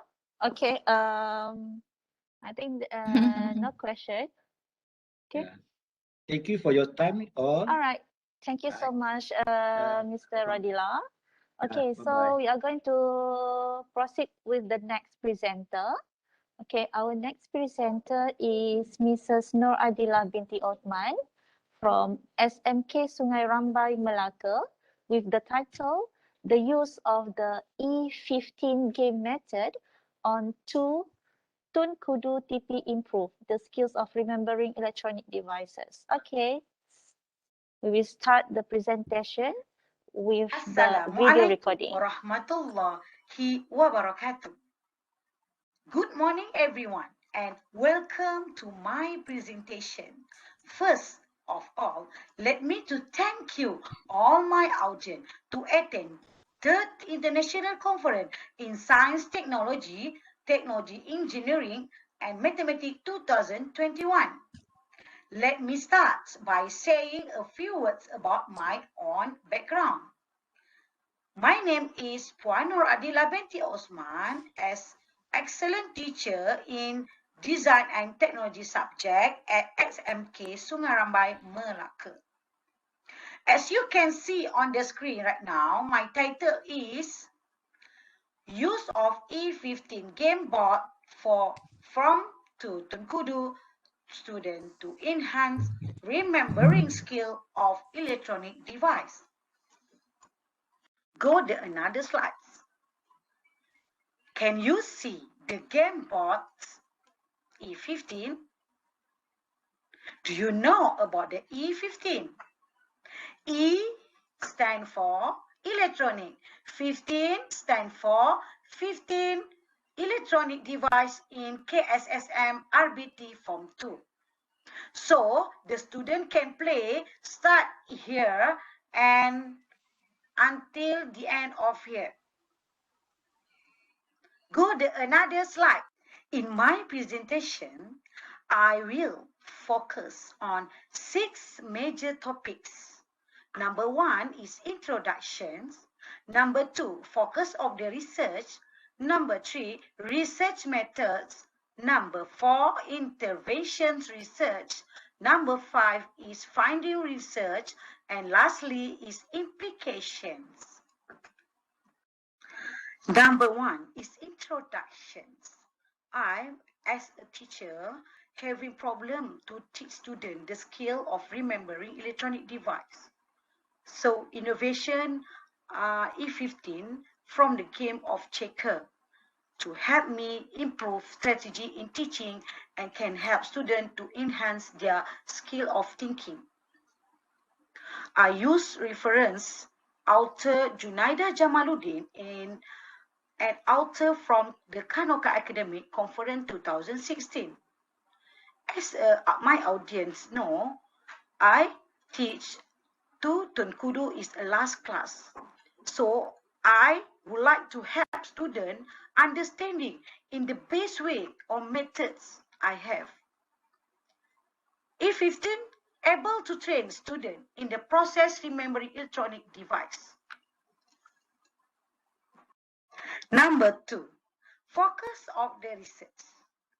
Purpose of the research to improve my practice in teaching and learning by using student-centered teaching strategy as a PAK 21 centuries. How do teachers introduce the skill of the remembering electronic device using the E15 game board? We can get the answer until the end of my presentation. Okay, now we can go research methods is number 3, my topic. Research methods by Kurt Lewin. Models. 1 is identifying problems. Number 2, action planning. Number 3, execute action. Number 4 is observe. And number 5 is reflection. I use methods of data collection. Number 1 is video recording. Among my students and teachers use a game box E15. Number 2 is checklist. Number 3 is interview among the students also. And number 4 is worksheet, such as test or quiz. How to analyze data? Have a 2 way to analyze data. By descriptive on observation methods, checklist, interview, or video recording. And number 2 is quantitative by worksheet as a quiz and test. Just like now, this is a cycle of action steps according to the Kurt-Lewin model. Number 1 is identifying problem. I, as a teacher, facing problem when teaching students about the subtopic of electronic device. Number 2 is the plan actions, using the E15 board game to remember electronic device. Number 3 is take action, the use of E15 game board that have been provided. Number 4 is observe, collect data through interview, observation, and document analyze. And lastly is reflection, reflect on the effectiveness of using of E15 games to remember the subtopic of electronic device. We go to another slide is interventions research. Have a 7th activity in E15 board games. Number 1 activity is young teacher. Young teacher. The games required 5 students to play. One of them must be as a young teacher. The young teacher has to judge the marks and tell whether the answers are correct or incorrect on the mini whiteboard provided. Activity number 2 is throwing the dice. Throwing the dice, the player is asked to roll the dice first to determine the places in the board games. Number 3 activity is QR code. The player will scan the QR code using a phone to see the given question is. Number 4. Activity number 4 is reward points. The player who can answer correctly will get a reward point of 5 marks. Okay, 5 marks. And players who are unable to answer are required to retreat on site. Number 5 is activity in textbook. Players are allowed to refer to a textbook to find the answer. The answer should be written on the whiteboard provided. Activity 6. Determining the winners.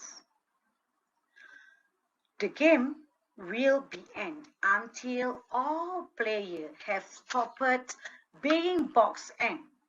Activity 7 is a compliance with the SKP of design and technology subject, such as in my slideshow here. So after the student have played with the E15 board game, they can get tahap penguasaan 1 and tahap penguasaan 2 in the SKP. All audience, as we know, my innovations board game E15 use of technology QR code. So I think I do want do technological improvement use of technology QR code to Aurasma. So next slide is my video technological improvement. So my idea, new innovation can be applied during PDPR.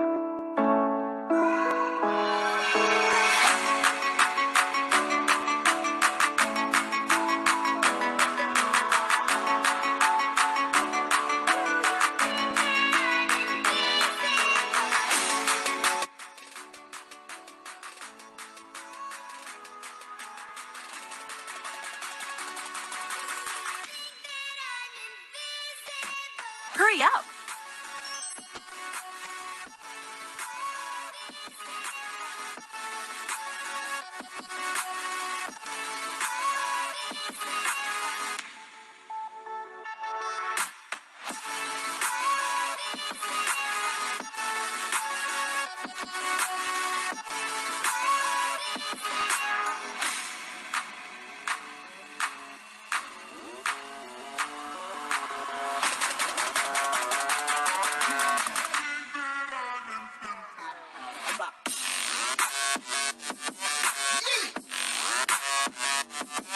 Correct!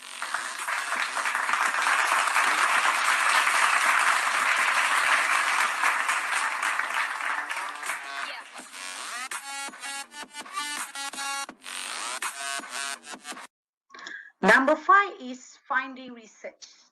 The topic number 5 is finding research. So look at the graph.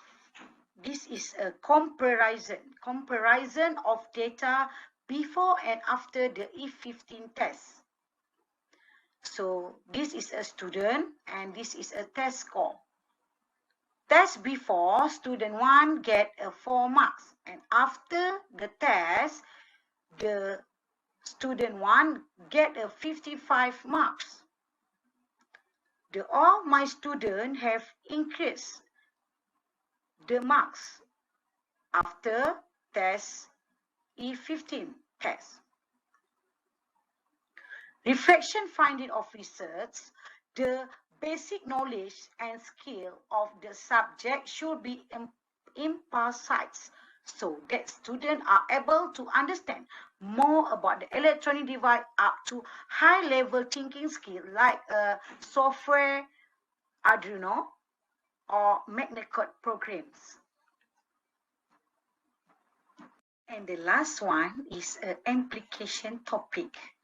I have 4 keywords from all my presentation. AESE, A, approach. Some students need different approach in learning skill. E, easy to understand by student for faster remembering process. As student interest, various methods of the interventions are able to attract the interest of student regardless of any subject. We call is Merentas curriculum. And the last one, E, experience. The experience this time will help me to minimize the weakness that exist during further study for a large sample. I'm going to close my presentation with a QR code here to link video at my YouTube channel. And this is my email. If all audience to know furthermore about the E15, you can get my email here. That's all. Thank you. Bye.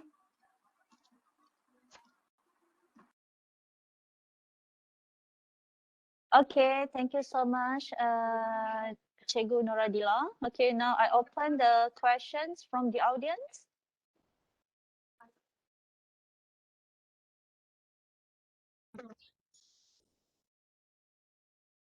Any question, please?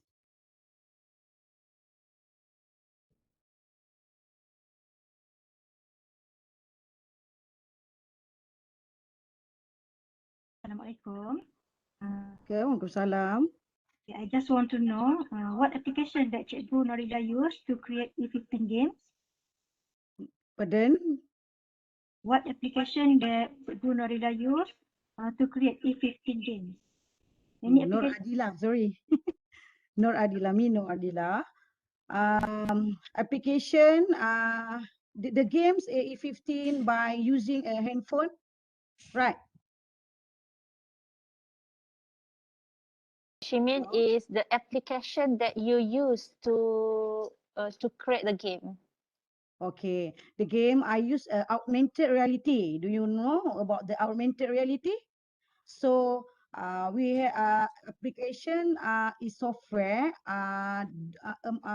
in augmented reality. This called 3D in a 3D applications. Okay. Cikgu Narila, I have a question for you.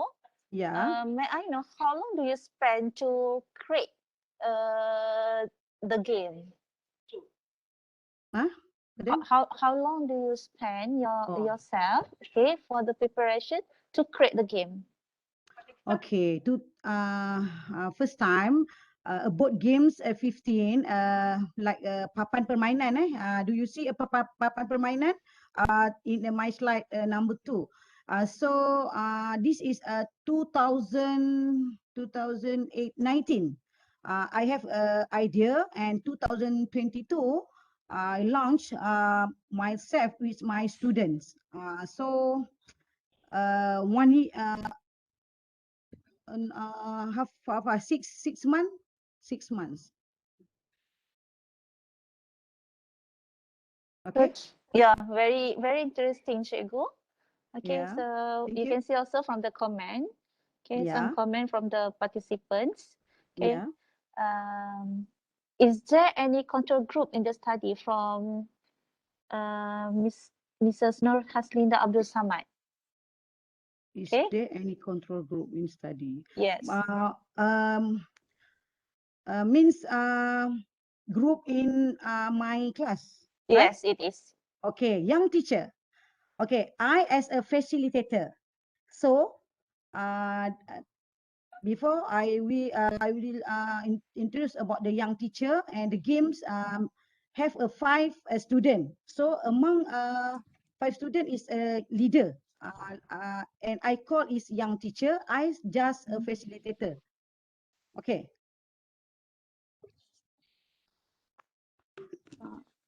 Okay. Okay, any question?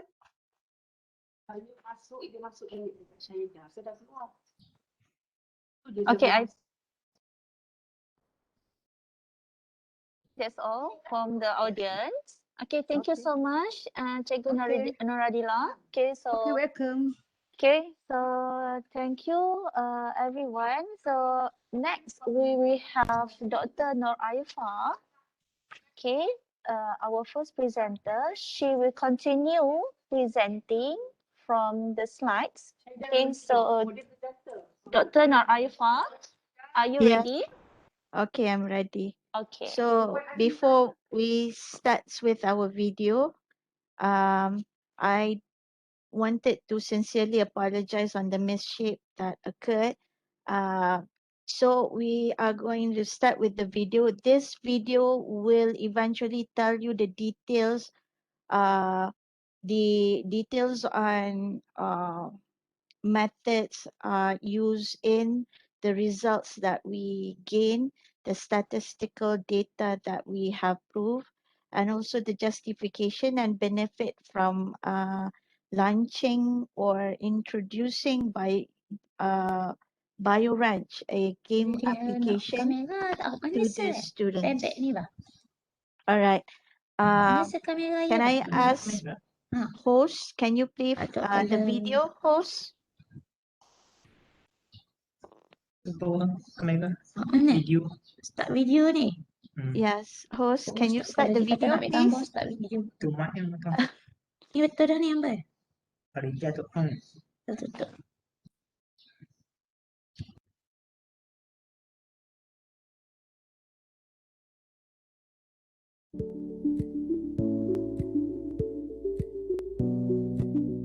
As we know, biology subject is one of the most difficult subject, especially during the pandemic COVID-19, which means that the students will always be with their gadgets like laptop, but in the same time, they are studying. This game apply remote learning system and social distancing in order to play this game. We get the idea to combine the concept from Gardenscapes and Brain Out so that the students get the opportunity to play game and learning in the same time. Now, there are three main problems why we came up with this innovation. The first problem is that students lack interest in biology subject. So, what we did to overcome is creating BioRanch to engage interest in biology subject. And the second problem is it is difficult to understand the topic. So we take this step by developing BioRanch to increase understanding in biology. Next, I understand that as a student, we easily lose focus. Even me myself, we easily to lose focus, particularly during these online classes. So the BioRanch that we are developing can boost up students' concentration. Then, our product's novelty is BioRanch is a new developed game which combines biology into farming game. Turning a learning subject to a game will attract students to play and learning the subjects. Next, we go to the teaching principle used in BioRanch game. This innovation aims to determine the BioRanch effects based teaching practices in analysis CLO4 and reflecting on case summary ALO4 through STEM Foundation students' creative thinking. The next teaching principles is to increase students' attitudes toward interaction in an online setting PLO6 and to increase understanding CLO1 in the biology. Other than that, the benefits from this game is to cultivate an engaging interest in biology subject, improve the foundation STEM student motivation, and changing the positive attitudes towards lesson, despite of their differences in the academic background. Our methodology that we use in developing this BioRanch game is, firstly, we create the Google form as evidence from pre-test questionnaire on control and experimental group. This is the QR code that go to the Google form which we give to students.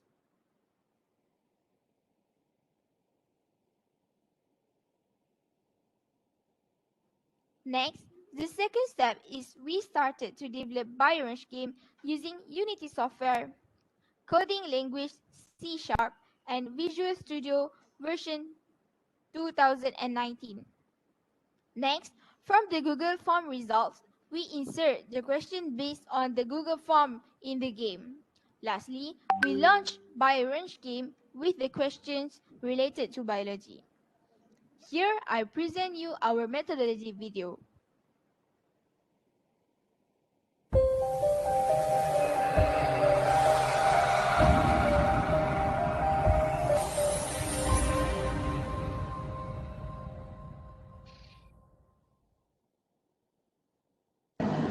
In order to build BioRanch game, we use Unity, Visual Studio 2019, and Source Tree to sort different code and make it easy to play by all players.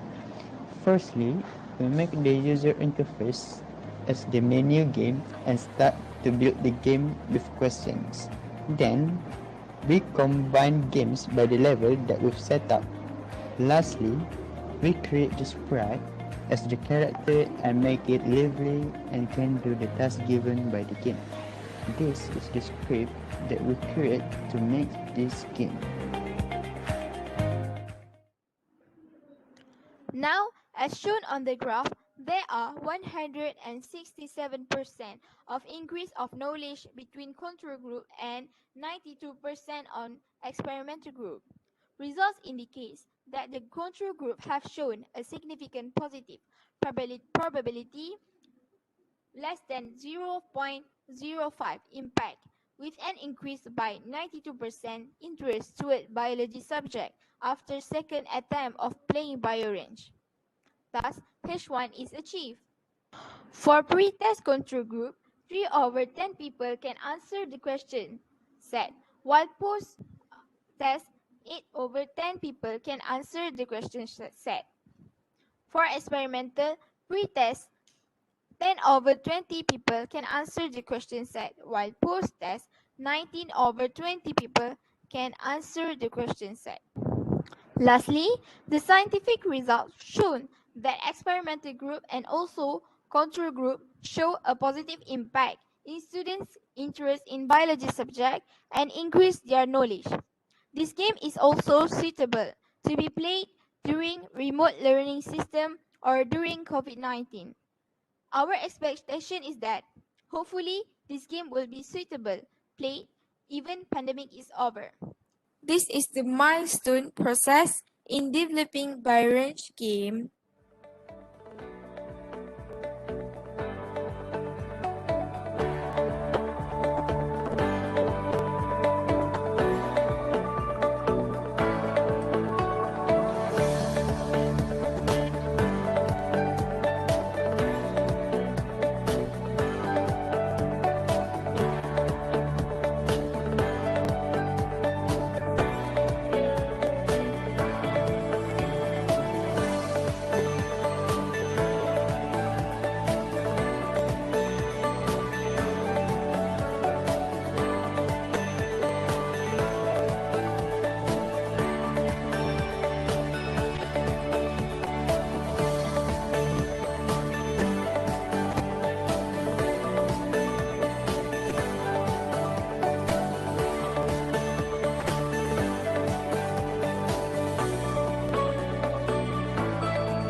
Next, this video shows our game is played by the students.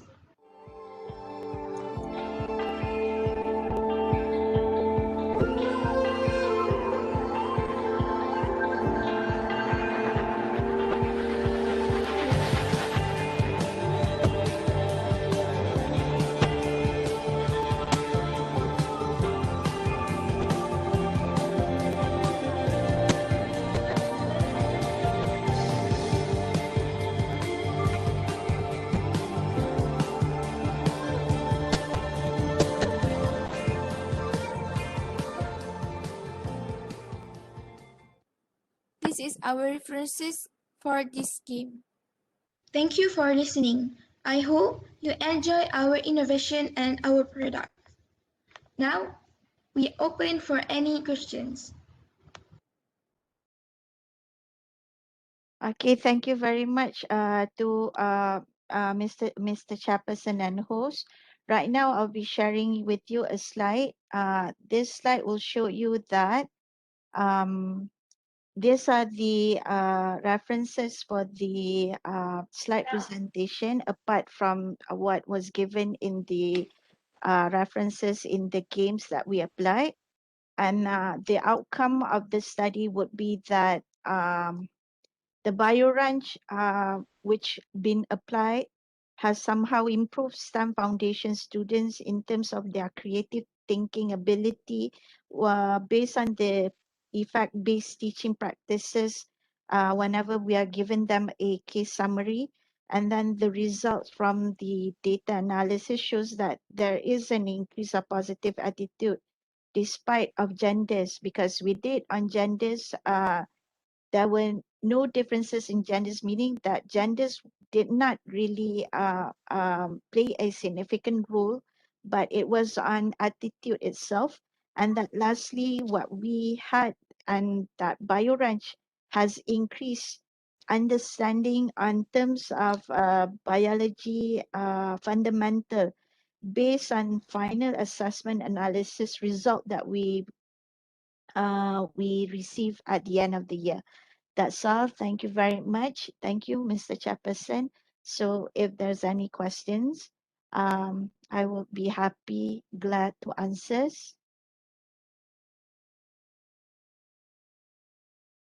Okay, any question?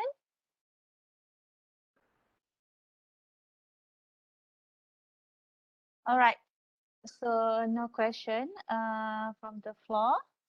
Okay, thank you very much. All right. So thank you so much. So I think that's all first for now. Okay, so we will continue our presentation. Okay, now it's a break. Okay, our presentation will continue at 11:30 a.m. Okay, so thank you so much and see you after this. Okay, we will continue with Mr. Wan Muhammad Tamizi bin Wan Muhammad Yusuf. Again.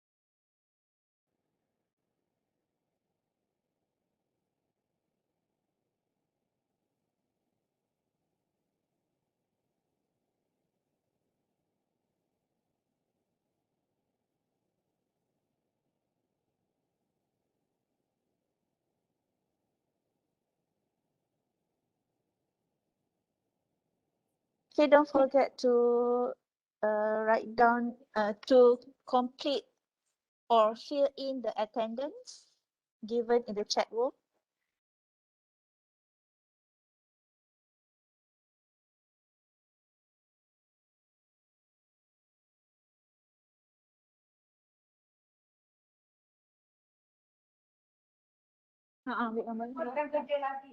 Okay, hi everyone who's here. Could you please on the camera? We are going to snap the pictures for the morning session.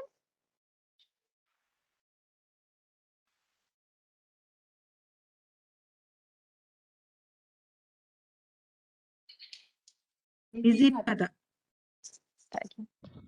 Dengar tak? Clear? Okay. Could you please on the camera, everyone?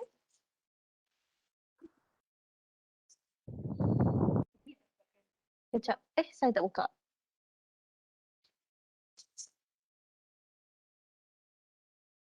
Cuma senyum.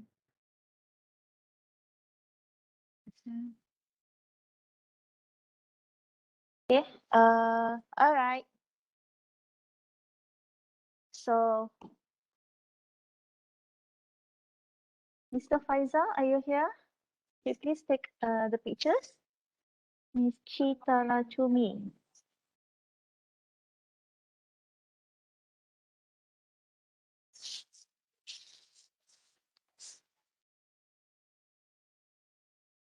Okay. So, ready everyone? Okay. Kak T? Kak T kira?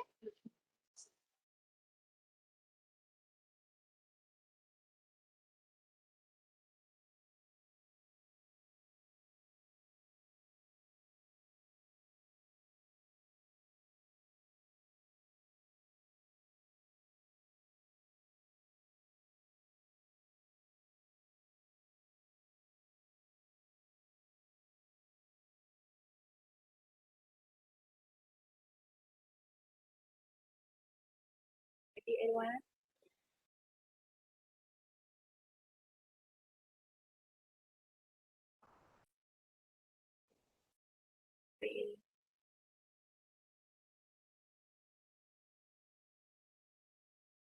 Sampai tak buka kamera.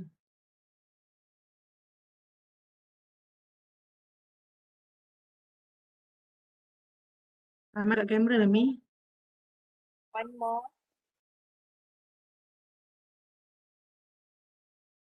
Freestyle. Okay. Freestyle. Okay.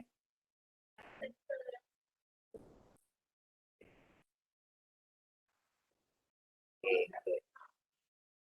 Okay, thank you. Okay, see you 11:30.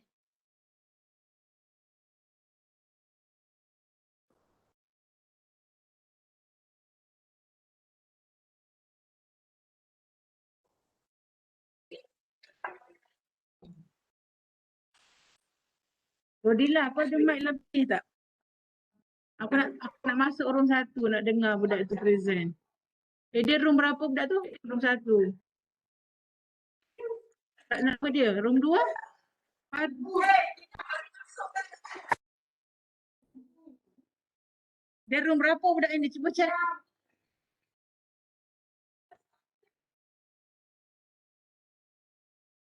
Ha?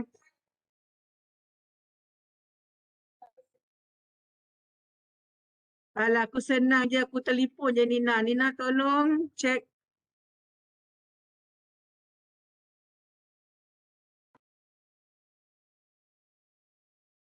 Doktor, mute mic doktor.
Assalamualaikum, Chairperson, host. Lagi ni.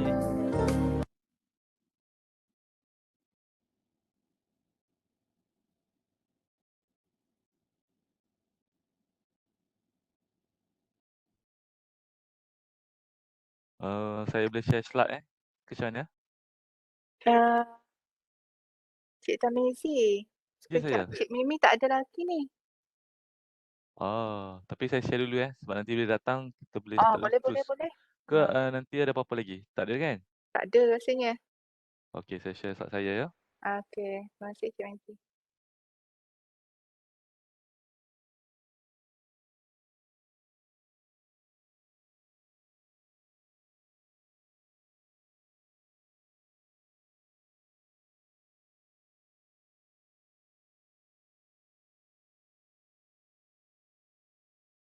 Okey, Kak T nampak ke? Okey tak? Okey, Dia nampak, punya. nampak, nampak. Okey.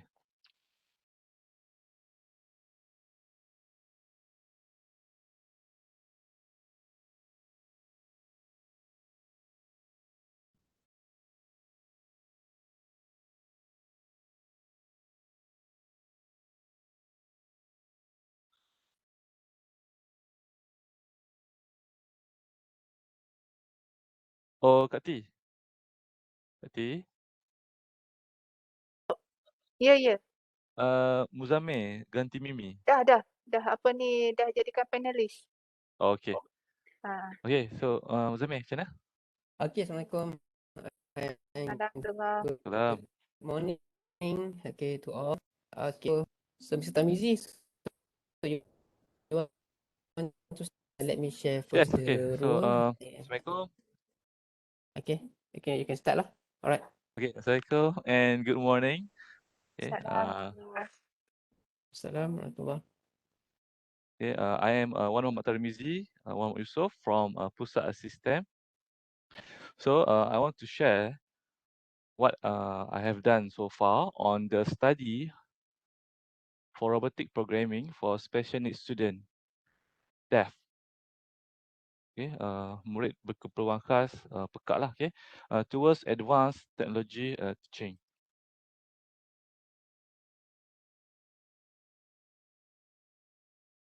Okay, this will be the preliminary review since the step or the process or the methodology hasn't completely finished due to the COVID-19.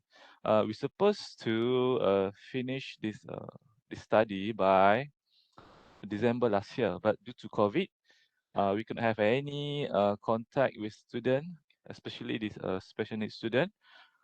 So we need to hold this study, this project. But what I'm going to do today, I'm going to share and discuss about what we have done so far, okay, with this special needs student. Okay, this research is a part of the program Pemerkasaan Modal Insan Golongan Murid Orang Kurang Upaya ke arah Industri Revolusi IR 4.0 berasaskan kemahiran teknologi tinggi. Okay, it's funded by Bahagian Perancangan dan Pendidikan Dasar Pendidikan Kementerian Pendidikan Malaysia. So IPARDI has given us some fund. Okay, so we use the fund to buy the robots, the tablet, okay, the equipment for this program, because we need to use these robotic kits, we need to use the tablet, okay, and all the other equipments so that we can do some research on them. Okay, for introduction, in block taxonomy, okay, there are a few domains: cognitive, affective, and psychomotor. This is how we assess student learning capability, okay, based on their interaction. And especially for this special needs student, okay, from now on, I will use SNS. So SNS is the short form for the special needs student. Okay, deaf. They cannot hear anything. So what they have is their eyes and their hands to hold and see what is happening around them. And of course, when they learn, they need to use their hand and they need to use their eyes, the visual contact, So anything that move or anything that can interact with them will help a lot in their learning activities. Yeah. Okay. When we first gave them the robot to be assembled, they were very excited, and we don't have to. For some students, we don't have to give any instruction. We just give them the kit, the robot keys, and they just take the keys together and they assemble the robot, okay, without any instruction or guidelines. Okay, because for them, this is very exciting. Okay, since they cannot hear anything. Okay, so whatever they see or whatever they feel, that will be their main what we call main objective, main focus. So at that moment, okay, they are focused on solving or on assembling these robot kits. Okay, and one thing about this special needs student, there is no proper pathway for them. Let's say they want to do a technical job after they have finished their high school or secondary school. Okay, there is no tertiary college for them. They what do they have now is primary school and then secondary school. But in the school, they only be taught on how to do like reading, okay, like activities, like craft, okay. But there is no such a thing that high end or high technology technical vocational program for them. So even though they have interest or passion in this robotic area, okay, they cannot go anywhere. That's it. That's it for them. So that's why most of them, especially in the rural area, they just do this what we call a kerja kampung. So even though they have talent, okay, they want to do it, okay, they want to get involved, but there's no pathway for them. Okay, so this is the robot kits that we use. It comes in a box. So within the box, there are instructions, there are screws, there are parts of these robots. Okay, there are sensor. There are two sensor. One sensor is for distance sensor, and the other one is for the color sensor. Okay, the distance is a approximate sensor. It's like the eyes here. If you can see here, the eyes is the sensor is the sensor that can detect any obstacle in front. So whenever they reach a place or when there is an obstacle in front of the robots, then the robot will know it, then they will turn around. And here at the bottom here, this is the color sensor. So this color sensor is useful if you want to guide the robots to follow the pathway. For example, if you want the robot to follow the pathway, we just draw a line or we just print a black line like in this paper. Okay, and then there are remote control, there are wheels, there are screwdriver, there are battery slot, and there are this main board, okay, and some cable. So when we first met this student, okay, we just give them this kit, so they open it, they do it on their own, even though they never met this before. Okay, just by looking at the instruction, some of them managed to beat the robot, right? And this is the coding. Coding in this onboard kit is not like C++ or Python where we need to enter certain codes. Okay, we need to type certain codes. What we have here is what we call as the scratch coding. So they just need to because we will give them the tablet, so they just need to take this code and they bring forward to the main code. So they just need to scratch, use their hand. And of course, kids nowadays, when we just give them the phone, when we give them tablet or phone, even without any instruction, they know how to do it. Okay, so the coding is very simple and very interesting for kids. It's like playing games, and they did not even realize they are learning something. It's like they are playing games. Okay, so like this, right? So you see that the sequence is on the yellow line, and then the instruction is this blue line.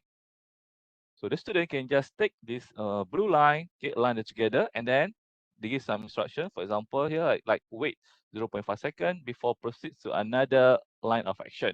And for this instruction, you can see that they can control the sound, the light sensor. So because for the deaf student, we more on the light and the movement, okay, the color change, the movement. So here you can see that they can change the color on the robots, and they can also change how fast the robot goes or robot move.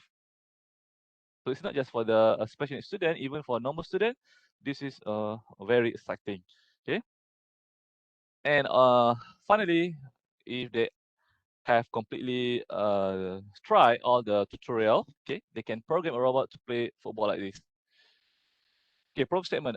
Special needs student does not have a proper pathway from primary education to secondary education that can help them to venture into learning programming and robotic class. So in this case, what we want to focus in the technical and vocational career. So let's say they want to work in this technical or vocational career, there is no pathway for them. Okay, so by introducing this robot for them, okay, maybe somehow Kementerian Pendidikan can embed some of this syllabus on robotic into their learning syllabus, which can help them to know more on the robotics and help them after this. Maybe there will be some pathway for them if they are interested to continue their study in a vocational or technical program. The objective, introduce robotic kits to special needs student and how to assemble the kit. This is what we do, first thing we do. And then explain and teach the simple coding using the robotic kits. And number 3, help special needs students to develop interest. Interest is something that we cannot force on them. So what we can do is giving them the opportunity to know more about robots, about programming, okay, how robot works, how the simple robot works, and how can we apply this application into the daily life, and maybe interest them to know more about robots, right? Okay, for the literature review, most of the review shows that, okay, for number 1 is for the student with the difficulty in learning. For number 2, for the autism student, okay, and for number 3 is for normal case. But for all types of children at early age, they are very interested in robots. Okay, that's one thing for sure, right? And it also can help them to collaborate in teamwork. For example, we give them in 5 students per group or 6 students per group, we get a robot, and we ask them to assemble in group. That's one thing where some students ada yang buat sendiri, they just don't care. Okay, some student can work really well in group, some student doesn't even work. Okay, especially for this special needs student, some of them is have what we call this emotionally unstable. Okay, sometimes they just scream. So we need to know how to control them, and together with the teachers with us at the same time. Okay, this study involves 60 students from SK Pendidikan Khas Besut, 20 student, Pendidikan Khas Kuala Terengganu, 20 student, and then SK Padahiran. SK Padahiran is a primary school, but there is a special class for this student. So what the study will be for the special needs student that have difficulty in hearing, okay, deaf student. Okay, methodology, we use questionnaire, interviews, and observation. Okay, there is no direct analysis bit for the student, because uh, we cannot directly communicate with them, and then difficulty in communication. Okay, so maybe next time we need to know how to use the sign language. The teachers always need to be with us, okay, to communicate on the instruction. Okay, for simple instruction, no problem, but for some instruction, we cannot communicate at all. Okay, and then each student, they have their unique characteristic, and only teachers which every day dealing with them know their personality. Okay, so each of them is very unique, and that is one of the difficulty we're having when we do this research. Okay, so all these questionnaire and interviews for the first two parts, the teachers, okay, the questionnaire will be given in close-ended question, whether to see is there any improvement before and after.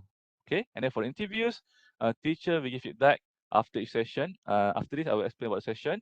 Okay, and then the observation. Okay, this one we will observe them.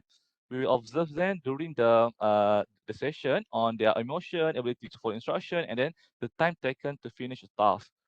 And finally, teamwork in the assigned group. Okay, so these are the observation that we observe.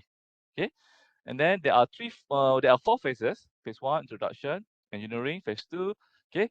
The two phase that I have highlighted here is the phase that we have completely done. Okay, but the phase 3 and phase 4 is on a hold due to the COVID. So I'll show here for the phase 1, we went to the school. Okay, they are very excited. Okay, and some of them ada yang tiba-tiba menangis ni. They started crying, maybe because nampak tiba-tiba tu a lot of people came to the class. Okay, and then the student, okay, initially I give some briefing, and we asked them to assemble the kit. Okay, they did very well. Okay, because they are very excited. And then for number 2, we went to SK Peringkat Sekolah Terengganu. We did the same thing. We met with the teachers, and then we asked students, okay, to try to assemble the kit. Okay, they are very excited. And then after that, ada yang terus nak ikut pergi UMT, okay, because they want to again play with the robot. Okay, they do not even realize they are learning new things. It seemed like a game for them. Okay, and then see how the student try to assemble the robot kit, even for the girls. Okay, for the yearly analysis based on our interviews, teachers and the administration, okay, from the school, okay, really supportive and ask for more program like this, so then we can help the student, right? Okay, and then for the phase 2, this is the robotic workshop. We did the workshop together with the supplier and the teachers of the school and some of the students from Pusat ICSTEM, because the plan is that after this we will go to the school for the phase 3. So this is some of the teachers work together with us to understand and learn about this robot. Okay, and for the phase 3, okay, we will do 5 robotic session with this student. Okay, they will learn how to work on these robots and how they can work on this robot and how they can practice on their own. Okay, and then phase 4, okay, this is will be a comprehensive study, since we want to follow them until their secondary school. What we did just now is for a student in primary school. So we want to follow them until secondary school, and then after that, we want to follow them after the secondary school. What they did after that? What happened to them? Okay, so this one would be a long-term study to find out what will be the outcome. Okay. Okay, so there is no conclusion since we are still in the middle of the study. So for the suggestion, the facilitator must know how to really communicate with SNS. This is the important part in this study. Okay, we need to directly be able to communicate with them. So my team needs to learn the sign language. Okay, and then more self-learning time with robot for special needs student. Okay, maybe we need to put a few robotic kids in their school, so then they can work on their own, they can practice on their own, they can practice with the teachers, their friends. Okay, to get to know more on this robotic part. Okay, so that's all for me. Okay, thank you. Okay, thank you to Mr. Wan Tamizi. Very interesting. Okay, so now I will open Q&A session to all participants. Any question to Mr. Wan Tamizi? Can I ask a question? Yes, sure. Congratulations first for the good study. I want to ask, why do you choose a deaf respondent instead of other special needs students? Thank you. Okay. Thank you for this question. Special needs students have a different touch. Okay. Autism. Okay. Blind. Okay. And then disability. For this study, since we are dealing with robots, so we need to have a sample student, a sample which is able, which is can and able to work on psychomotor. Okay, they need to be able to assemble, they need to be able to see and interact with the robots. So if we choose autism, there may be some difficulties. Okay, and the autism has different levels. Okay, as I mentioned just now, when we go to the school, ada yang tiba nangis, some of them just started screaming. So it's going to be difficult for us to control them. But for the deaf student, okay, they have difficulty with their hearing, but they have no problem at all with their hands and the ability to interact. I mean, not interact. We need to have teachers, but ability to work on any robotic keys, and they can interact visually. They can give feedback. So that's why at this moment we focusing on the special needs student for the hearing for deaf. Okay. Okay, thank you. Any question?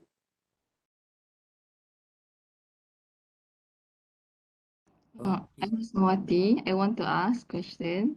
What are the challenges that you face when you're dealing with deaf students like this? Okay. The first challenge would be communication. Communication is the biggest challenge. So far, what I know is Assalamualaikum. So this is Assalamualaikum, something like we give like that. Tabik tu Assalamualaikum. And then Waalaikumsalam. Macam mana?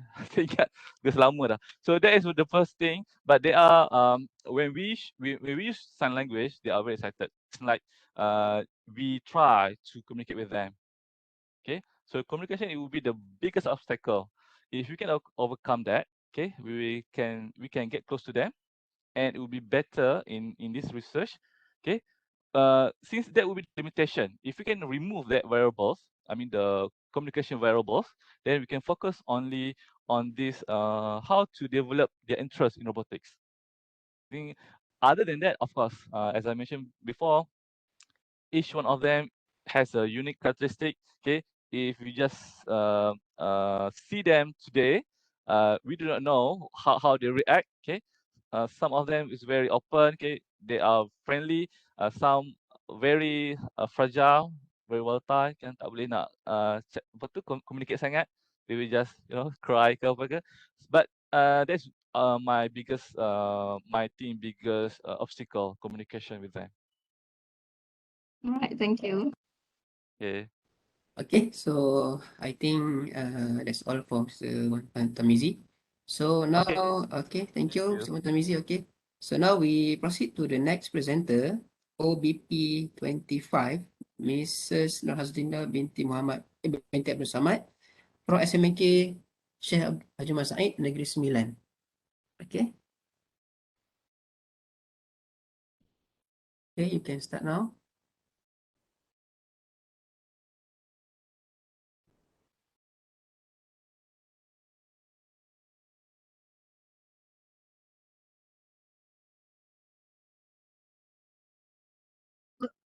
Okay, can everyone see my slides? Yes. Okay, all right. Okay, Bismillahirrahmanirrahim. Assalamualaikum and a very good day to the organizer of TED ICSTEM and all the conference participants. I am Nurhaslin Abdul Samad from the National University of Malaysia.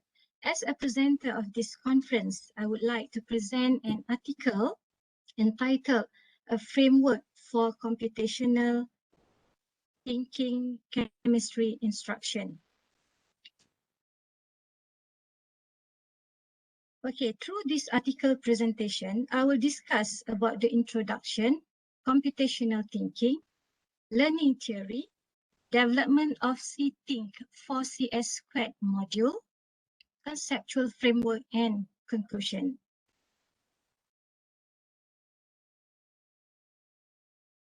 As introduction, today's workforce faces the 4IR era in which computer-based technology is driving innovation, changes towards global industry. Among the skills in demand in future career, digital age, analytical thinking and innovation, design programming, technology, critical thinking and analysis, complex problem solving, and system analysis evaluation. Furthermore, global education aspirations targeted by UNESCO SDG 4 Sustainable Development Goals is to ensure quality and effective education through the use of information and communication technology. In line with that, MOE in PPPM 2013-2025 clearly sets the targets that need to be achieved in terms of access to utilize ICT to improve the quality of learning.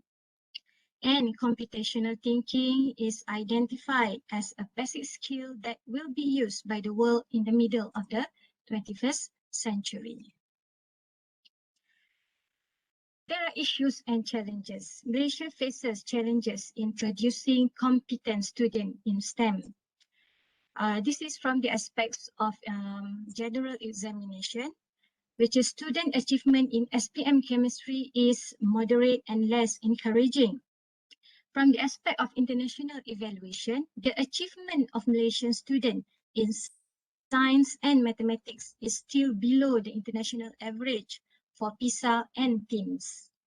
And for chemistry knowledge itself, the main problem in learning chemistry among students is due to lack of understanding of the basic concept of chemistry. Specifically, for salt topic, concept and features in salt topic Form 4 chemistry were found to be difficult for students to master.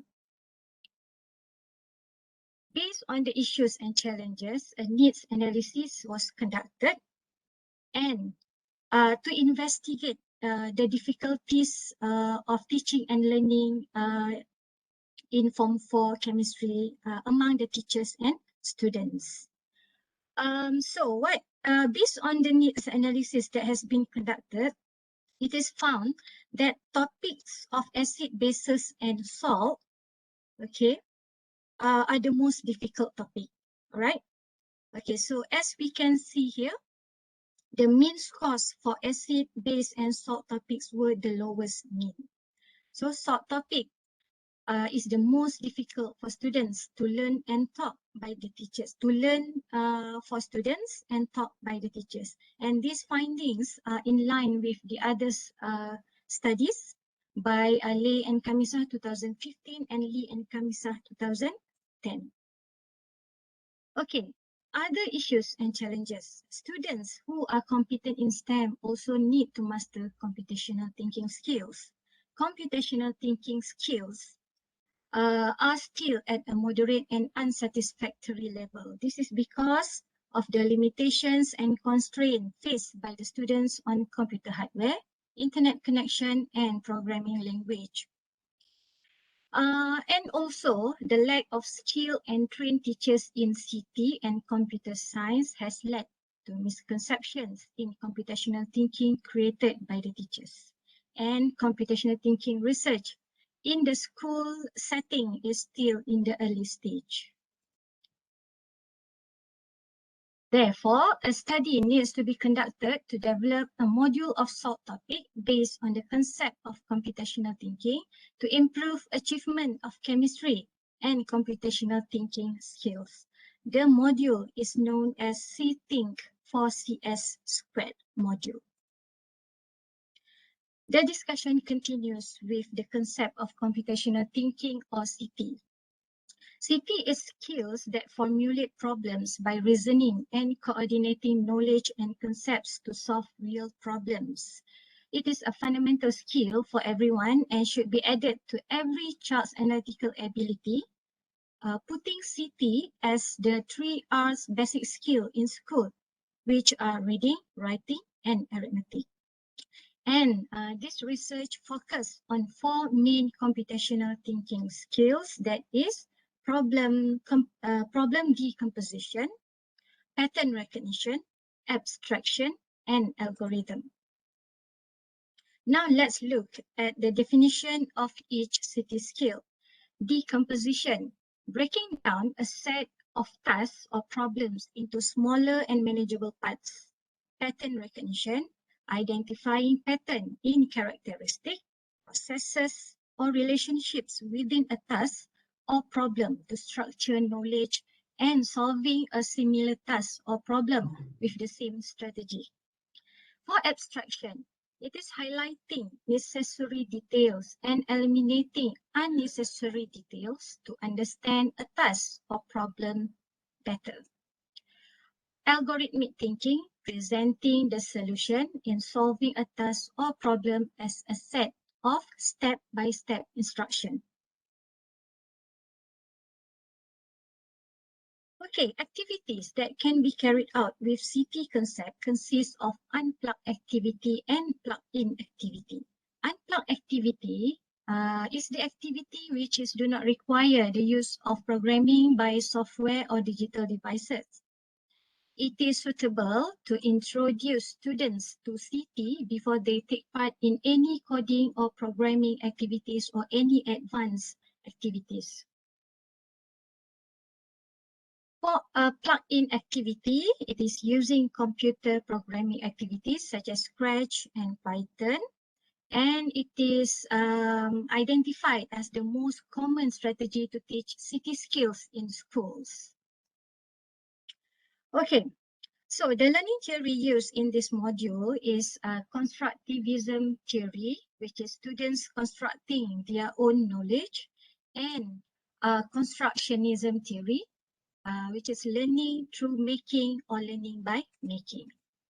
Okay, for constructivism theory, it's focused on that students build their own knowledge based on learning experience.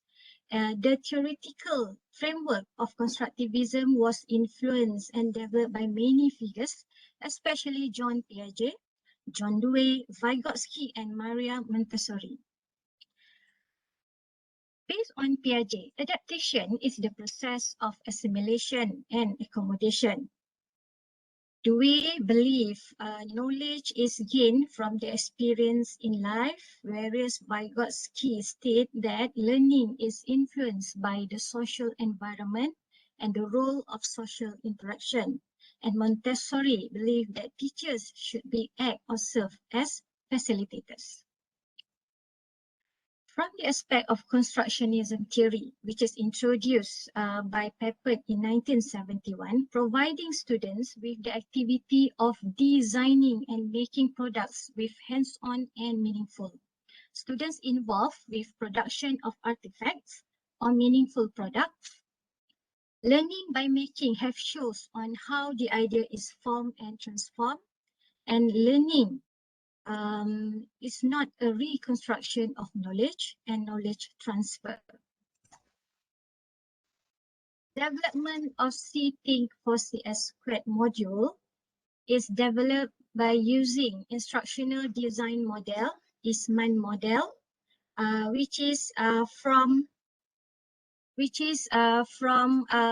Professor Isman from Turkey. It is an organized plan of teaching and learning activities. And also, I will be using 5E instructionist model to formulate sequences and organize inquiry learning, and also integrates with engineering design process to develop design thinking. Now let's look at engineering design process. Okay. Okay, EDP or engineering design process is the foundation of the process actually used by engineers. It consists of a series of steps that guide engineers as they solve problems. EDP is used to train students to acquire design thinking, while pupil design products or artifacts from constructed knowledge. Okay, it consists of 5 phases, which is improve, ask, imagine, plan, and create, and it is cyclical and continuously. Okay, now let's look at the detail of each of the phase.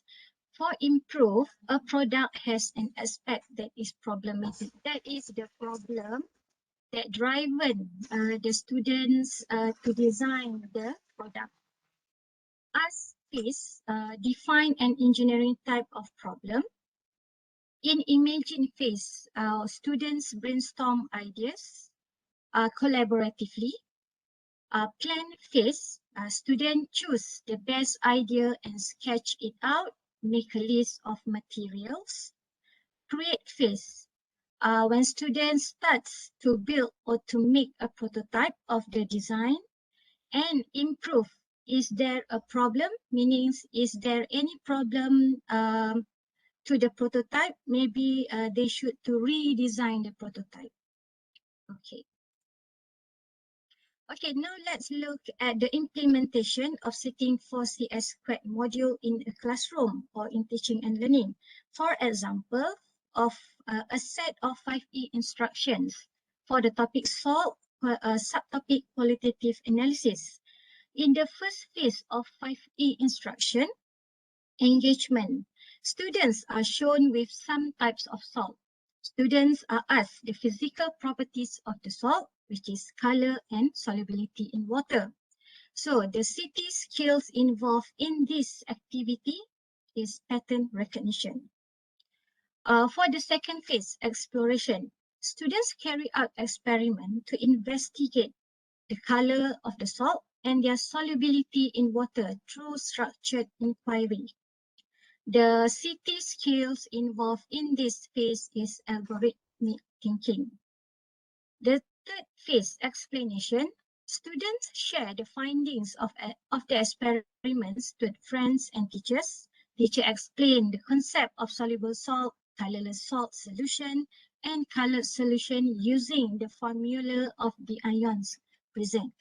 In this phase or for these activities, the CT skills involved is abstraction. For the fourth phase in 5E, which is elaboration, students are required to design a simulation of dissolving salt in water by showing the ions present, the movement of ions. Students use Scratch programming to design the simulation based on EDP, engineering design process. And the CT skills involved is algorithmic thinking. And the last phase is evaluation, which students are required to assess the experience gained from this activity. Students check the extent of the changes to the understanding, abilities, and competencies of themselves.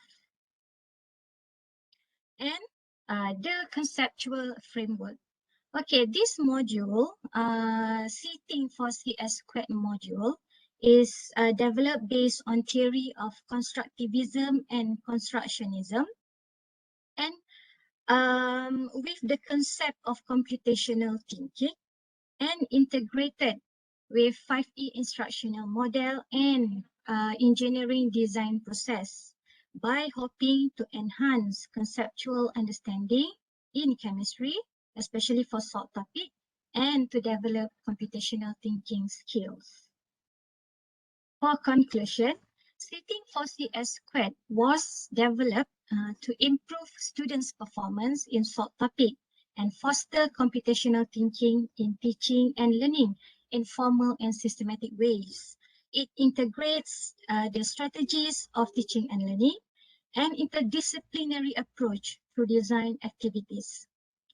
It allows students to build knowledge through experience and product design artifacts for collaboration, and finally to prepare them with the knowledge and skills required to meet the needs of future workforce that will drive the country's economic prosperity.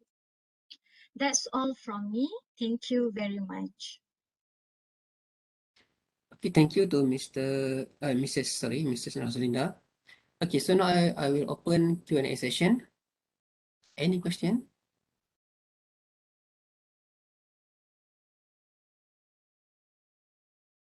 Okay, at chat room, Could you elaborate on importance of computational thinking in chemistry? That's a question. Okay, importance of computational thinking in chemistry. Okay, as what we have discussed just now, computational thinking has a few skills. For example, algorithmic thinking. Algorithmic thinking just now is about how students follow the step by step instructions, which is especially in chemistry experiment by using while they conduct experiment. So that is a very important characteristic which is fit with computational thinking. That is one of example. There are a lot of others. Okay, there's another question. Computational thinking equivalent to ability to follow stepwise procedure, isn't it? Okay, so what I have explained just now, this is one of the example. That is for algorithmic thinking. They are not just follow stepwise, but they design the step, and then after they design the step, then they follow. Okay, That's good. one I of the think example. I think I have a question maybe last for you, Mrs. Nasinda. Okay, Okay. your model is very good, but I just want to ask you, during implementation, so you implement this for your student individual or by group? Oh, I always do this by group, which they can be collaborate in Yes. small groups. Okay, because if individual, I think it's very hard to Yes. them. Okay, Yes. so And then I add some more. Because when we follow EDP, engineering design process and inquiry, it's always make students in collaboratively. yes. Okay. All right. Thank you. That's mean that student-centered learning kan, lebih kurang. Yes, of course. Okay, thank you, Mrs. Haslinda. Okay, a very good Thank presentation. you. Okay, so now I will call Mrs. Azlina binti Ahmad Yasin from Bahagian Beasiswa dan Pembiayaan KPM Cawangan Putrajaya. Okay, so you can present now.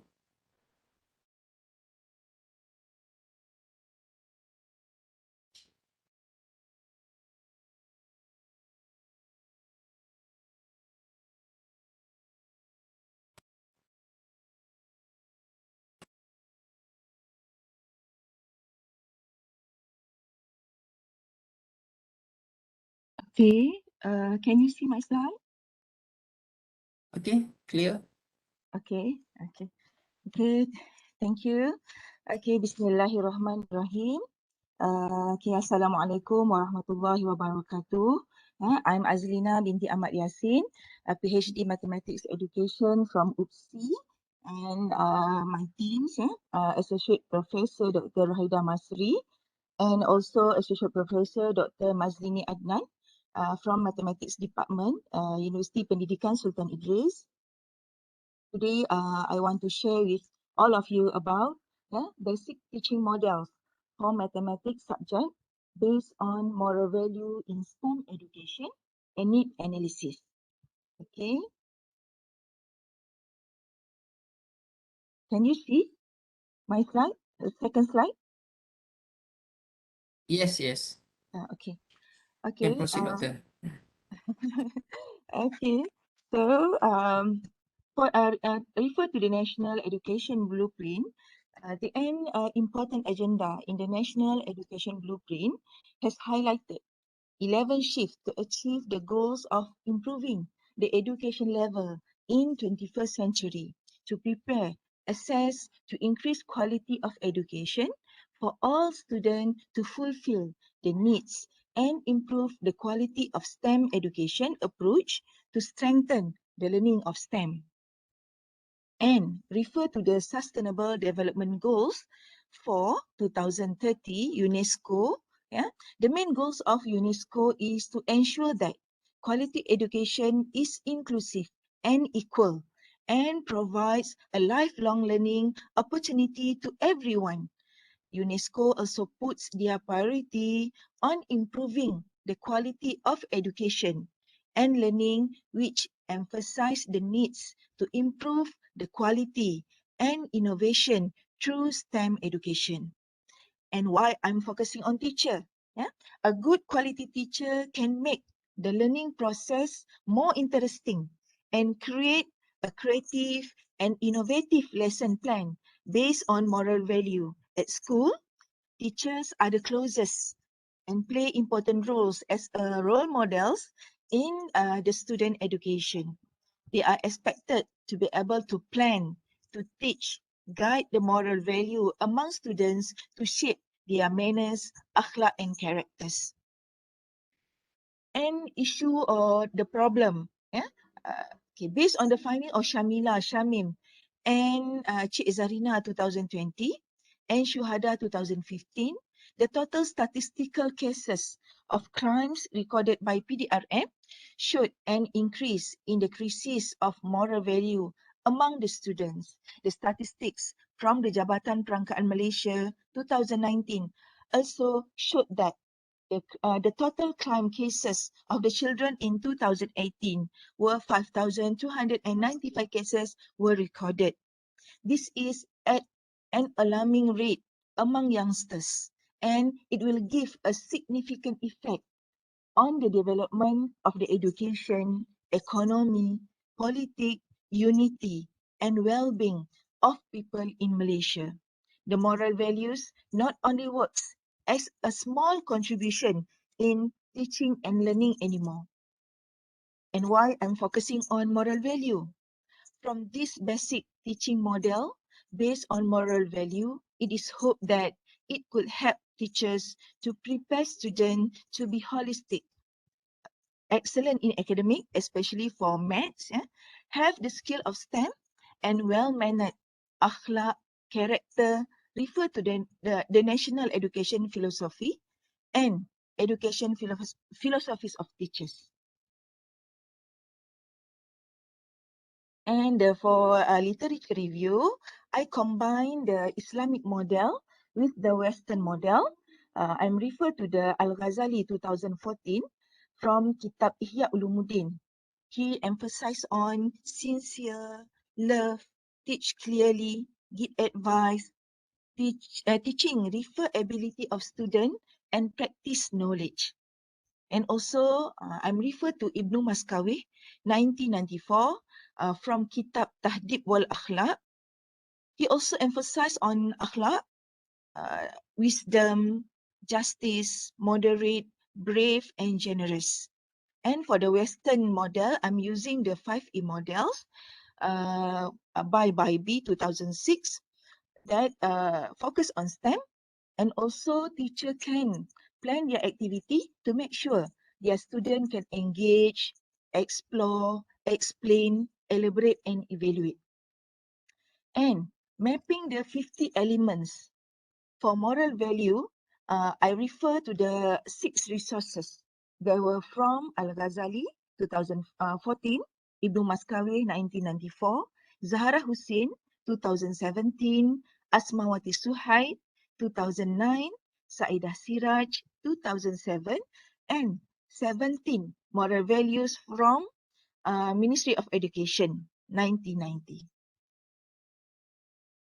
Okay, for the methodology, okay, DDR, I'm using the DDR. What is DDR? DDR is Design and Development Research.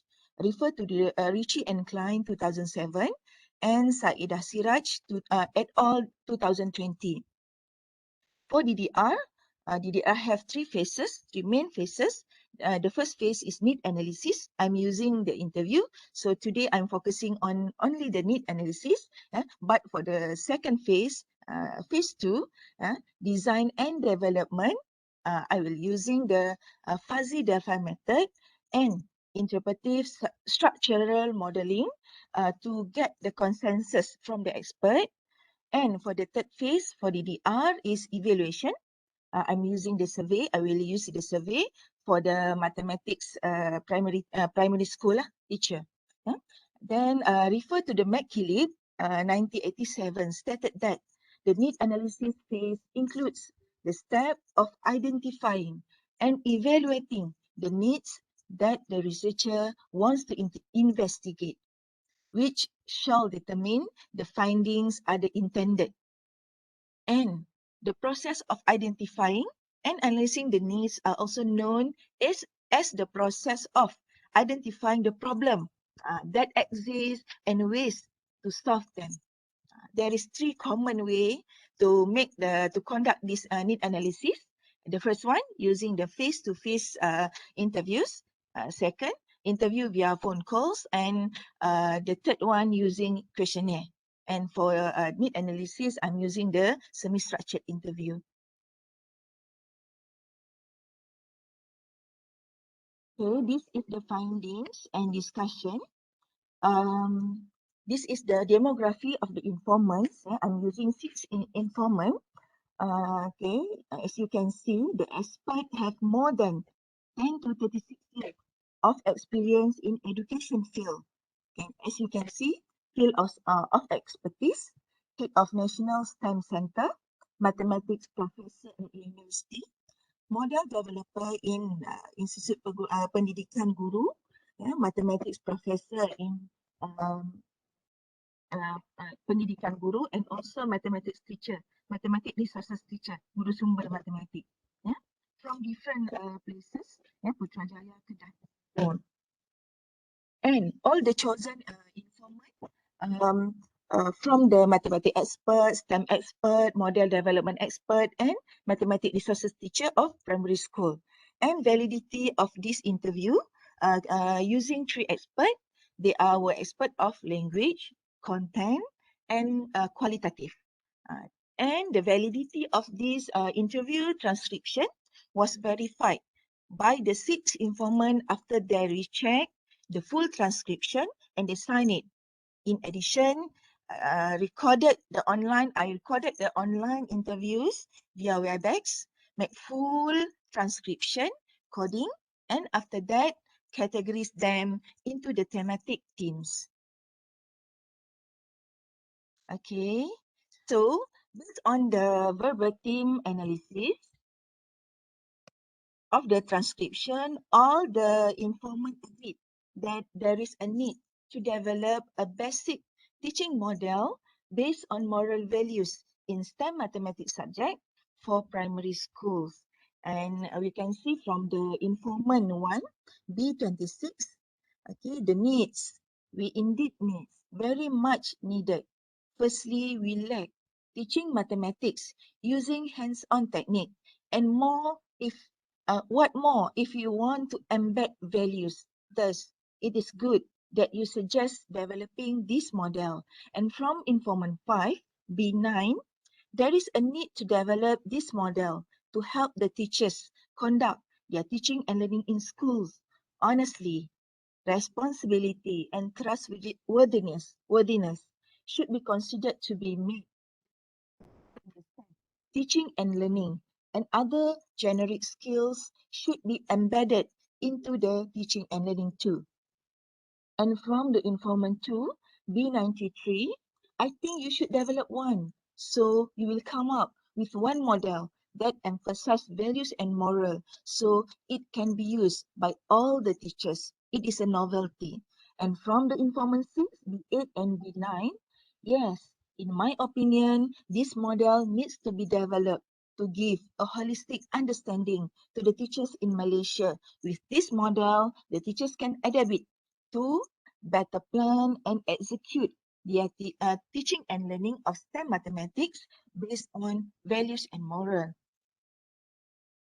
And for the conclusion, for this is the first phase of design and development research, for need analysis, and for this model, it can use as a guideline for the mathematics teachers to plan, to design their lesson plan, to implement moral value in their basic teaching and learning activities. They can integrate maths with STEM, religious, and moral values to see how beautiful mathematics are. And teacher also can teach their students to be holistic, successful in academic, especially for maths, mathematics, have STEM skills and well-mannered akhlaq character in terms of moral values. Furthermore, this shall help the student to overcome the global challenges in this new era.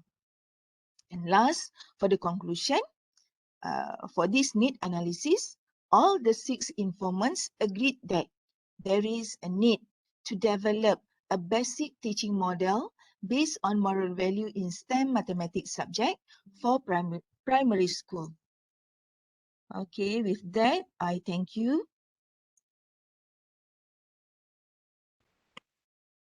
Okay, thank you to Dr. Azalina. Okay, very nice and good presentation.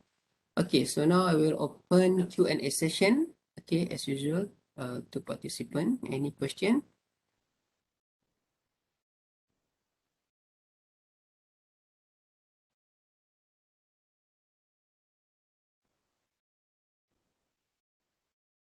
Okay, no question. All right, if no question, so we can proceed to the next presenter, OBP27, Dr. Rosmawati binti Muhammad, also from Bahagian Beasiswa and Pembiayaan, KPM Sawangan Putrajaya. Okay, so Dr. Rosmawati, you can proceed your presentation now.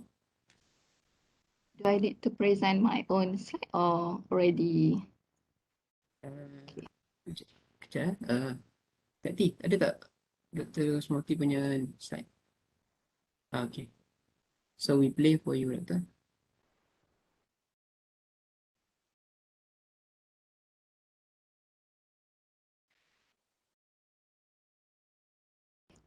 Assalamualaikum warahmatullahi wabarakatuh. Assalamualaikum warahmatullahi wabarakatuh. I'm Rosmawati Muhammad from IPG Campus Sultan Nizam Besut, and this presentation today is actually a part of my PhD study, which related to what content knowledge should teachers teach at the early of primary pupils' understanding of fractions.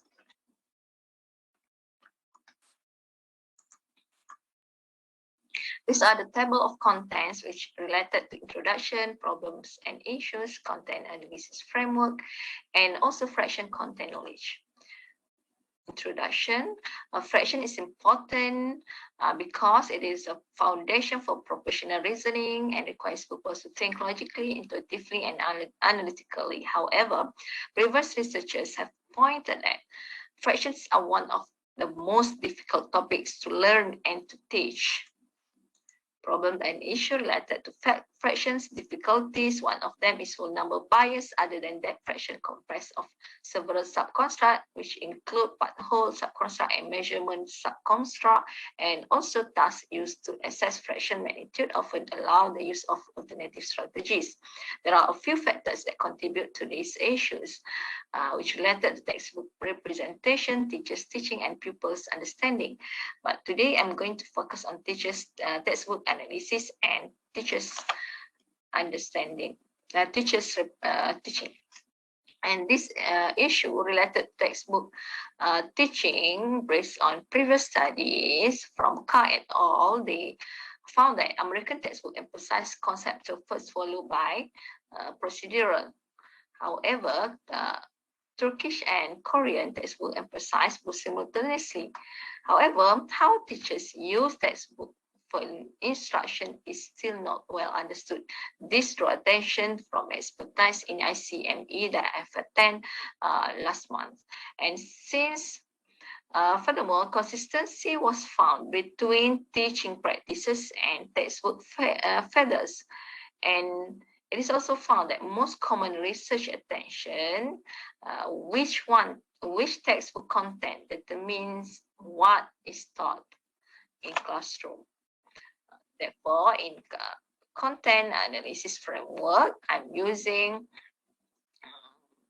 actually 2 horizontal analysis and vertical analysis, but for today's presentation, I'm going to focus on vertical analysis, which is in-depth analysis compared to horizontal, which is only the surface analysis, according to Charalambos et al. And the model that I'm using for introducing the in-depth content knowledge related to mathematical content, mathematical knowledge for teaching from Ball et al. 2018, and which there are 6 elements, and the first one is common content knowledge, which related to the knowledge of terms, the knowledge of symbol, the knowledge of concept and rules, and also the knowledge of logic. However, horizontal content knowledge related to the knowledge of structural understanding between the new mathematical knowledge and the prior knowledge that students have. Therefore, it is important to emphasize to scrutinize the pupils' prior knowledge, so that specialized content knowledge refers to creating connection between mathematical understanding of mathematical knowledge to the everyday life situations, and explain why mathematics is needed, and this also including the using of different representations which align with different abilities of pupils and different learning style of pupils. And actually my presentation today focusing more on common content knowledge, which define formally as the mathematical knowledge and skills used in setting. The knowledge not only refer to the knowledge of how, but also the knowledge of why the procedure is doing. So the fraction content knowledge based on analysis of year 2 mathematics textbook on the topic of fractions. There are 4 major definition of fractions, which include fraction is partitioning, fraction is iterating, fractions are single number, and fraction has size. And meaning that pecahan pembahagian, pecahan lelaran, pecahan satu nombor, dan pecahan mempunyai size, or I simplify it as please. What is the meaning of fraction is partitioning? It means that the part whole subconstruct of fractions is defined as a situation in which a continuous quantity or discrete object are partitioned into parts of equal size. Okay, the first thing first that teacher need to emphasize is the whole unit. What is the shape of the whole unit? And the whole unit is partitioned into equal parts. But in this case, in this context, you can see that the whole is actually not continuous, not also discrete object, but we call it as discretized object, meaning that the object is already partitioned. You can see that the diagram is already partitioned into 3 parts. And what is actually the meaning of fraction is iterating. Fraction iterating, meaning that when each part is distributed into each person or not distributed, and each part we call as 1/3, meaning that 1 part out of 3 whole parts. And fractions represent a comparison between number of parts, which is 1 part of the partition unit, to the total number of parts in which the unit is partitioned.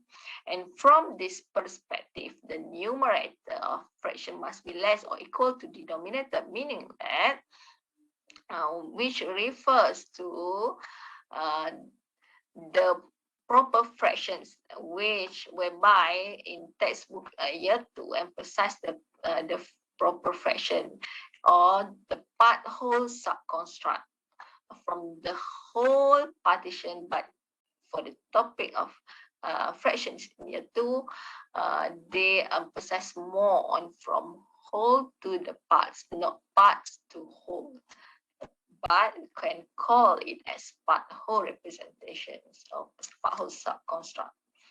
And fractions actually a single number, not 2 different numbers. This you can see from a number line given when fractions is converted into the decimals, you can see that 0.1 is the value of 1/10, meaning that fraction is actually a value or a number, a single number, not two separate number, which always pupils get confused between whole number and fractions number. Actually, many properties of whole numbers are not true for fractions, meaning that fractions are not same as whole number. One of the differences is between whole number 0 and 1 there is no other whole number, but between two fractions number there is a fractions number. That is one of the differences that teachers need to emphasize.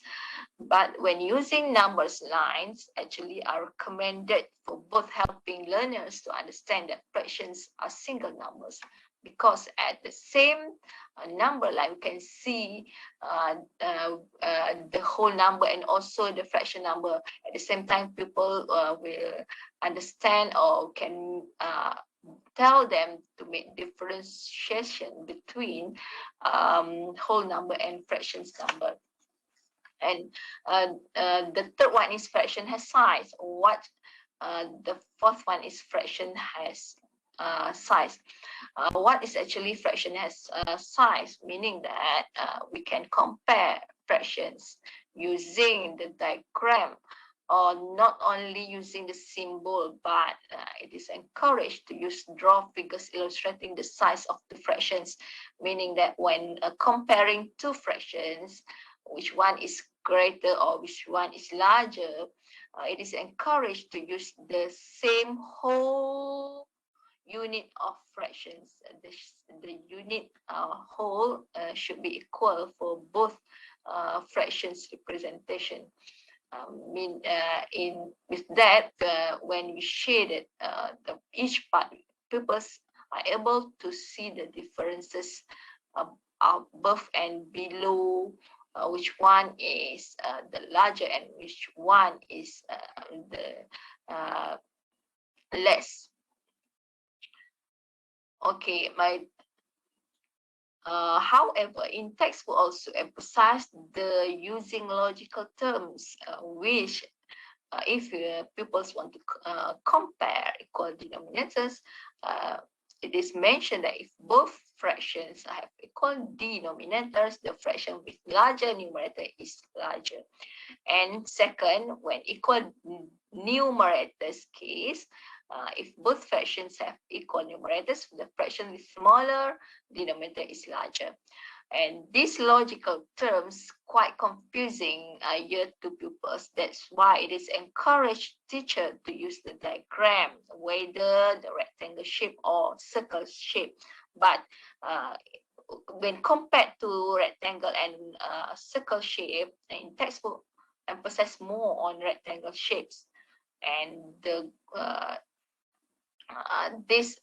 that's why pupils also tend to draw rectangle rather than the circular shape.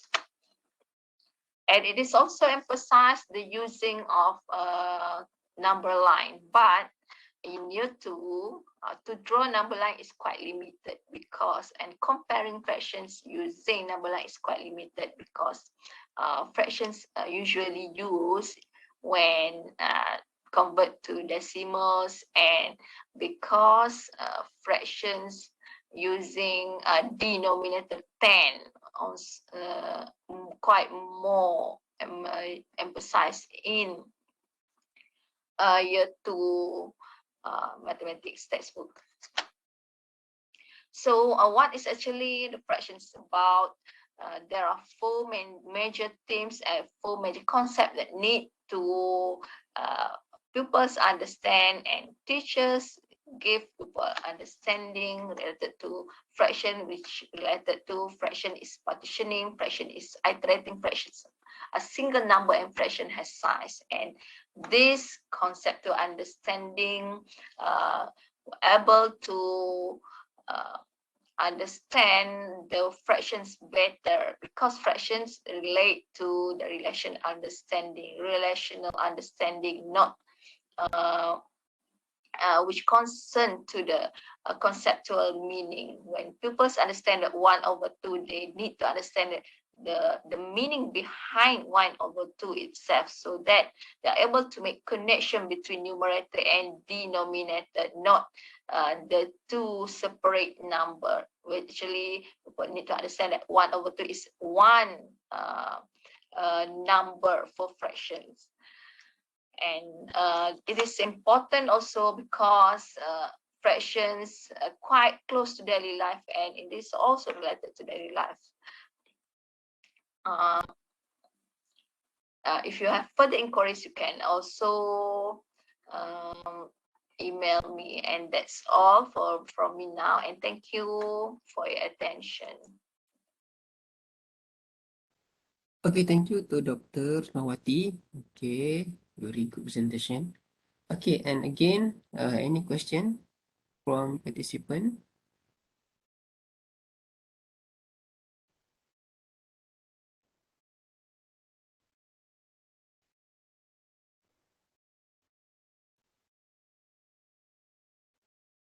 No question. Okay, if no question, we can proceed to the last presenter, Mr. Muhammad Hisham bin Ismail from ICSTEM Malaya. Okay, Mr. Hisham.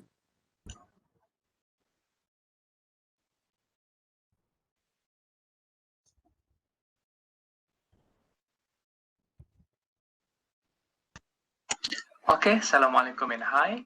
So today I'm going to present about my study entitled The Preparation of Integrated Semi-Instructional Practices through Scientist-Teacher-Student Partnership, STSP, and analysis of needs from scientists and teachers. So my name is Muhammad Hisham Ismail, and the other researchers' name are Professor Dr. Rohaida Muhammad Saad, Dr. Hidayah Muhammad Fadil, Muhammad Furkan bin Maksaleh, and we are from Department of Mathematics and Science Education, Faculty of Education, University of Malaya, Kuala Lumpur. So basically, this is my presentation outline for today. Okay, so we start with the introduction and background. Integrated STEM has been fascinated in most of the countries, and it is actually applying equal attention to two or more STEM disciplines or explicitly assimilating concepts from different STEM disciplines while implementing sessional practices. And integrated STEM actually provide opportunity for more relevant, less fragmented, and more stimulating experiences for learners, as regular problems are not fragmented in isolated disciplines as students are taught in school. Thus, the integrated STEM approach enables students to practice critical thinking and problem-solving skills, obtain social skills, communication skills, scientific thinking, self-control, and adaptation to innovation and creativeness. And specifically in the Malaysian context, mastering STEM subject was recognized as the best mechanism to shape the future generation of Malaysia. And this evidence actually could be seen in the Malaysian Education Blueprint 2013 and 2025, where Ministry of Education has positioned STEM education as one of the critical agendas in the transformation of Malaysian education system. And even in new economic model, Malaysia aimed to create 1.3 million jobs in STEM discipline in various sectors by 2025, due to the reason that nation economic future really depend on the preparing students to enter these fields. However, the Ministry of Science, Technology and Innovation, or MOSTI, has reported the shortfalls of 236,000 professionals in STEM-related field, due to the reason that first, on the declining trend in number of students in choosing STEM-related field, and second, only 42% of Malaysian secondary students decided to do science, and approximately around 15% increase in the number of students who have met and passed the requirement to enroll in science stream class at upper secondary school, however, chose not to do so. And concerning to this issue, many studies have been conducted to reveal the reason, why students becoming uninterested and also unmotivated to choose science and STEM related subjects. And first, this is due to the reason that the teaching approach is used by the teacher, and Christensen et al. 2014 found that students come into school with a robust interest in science. However, the decline of their interest due to the way science subjects are taught in school, especially the approach used by teachers during teaching and learning. Second, on the issue of the lack of competence of the science teachers, in using scientific inquiry investigation to conduct hands-on activity and experiment, and also lacking pedagogical content knowledge in teaching science. As a result, students cannot solve problems, lack of creative and critical thinking skill, unable to make connection between science discipline and learning is not meaningful. So there are many factors that contribute to the issue pertaining, about the integrating STEM in school that affect the teachers' performance in school. Zaleha Abdullah, in 2015, stated that the teachers have a problem to integrate STEM with their students due to limited content knowledge, even though they are participated in STEM training courses. Sinatra, around 2015, reported similar findings where teachers had a problem with engaging and encouraging students to participate in STEM activities due to limited content knowledge. And Bunyami and Finlay 2016 revealed student STEM education mostly taught in the theoretical approach instead of the practical approach. So many students are not learning because the teachers tend to provide answers for the problem given rather than helping students to find the solution. And most teachers were still comfortable to adapt teacher-driven activities that cause students the lack of chances to be more innovative, creative, and critical due to lacking skill to integrate STEM in their science classroom.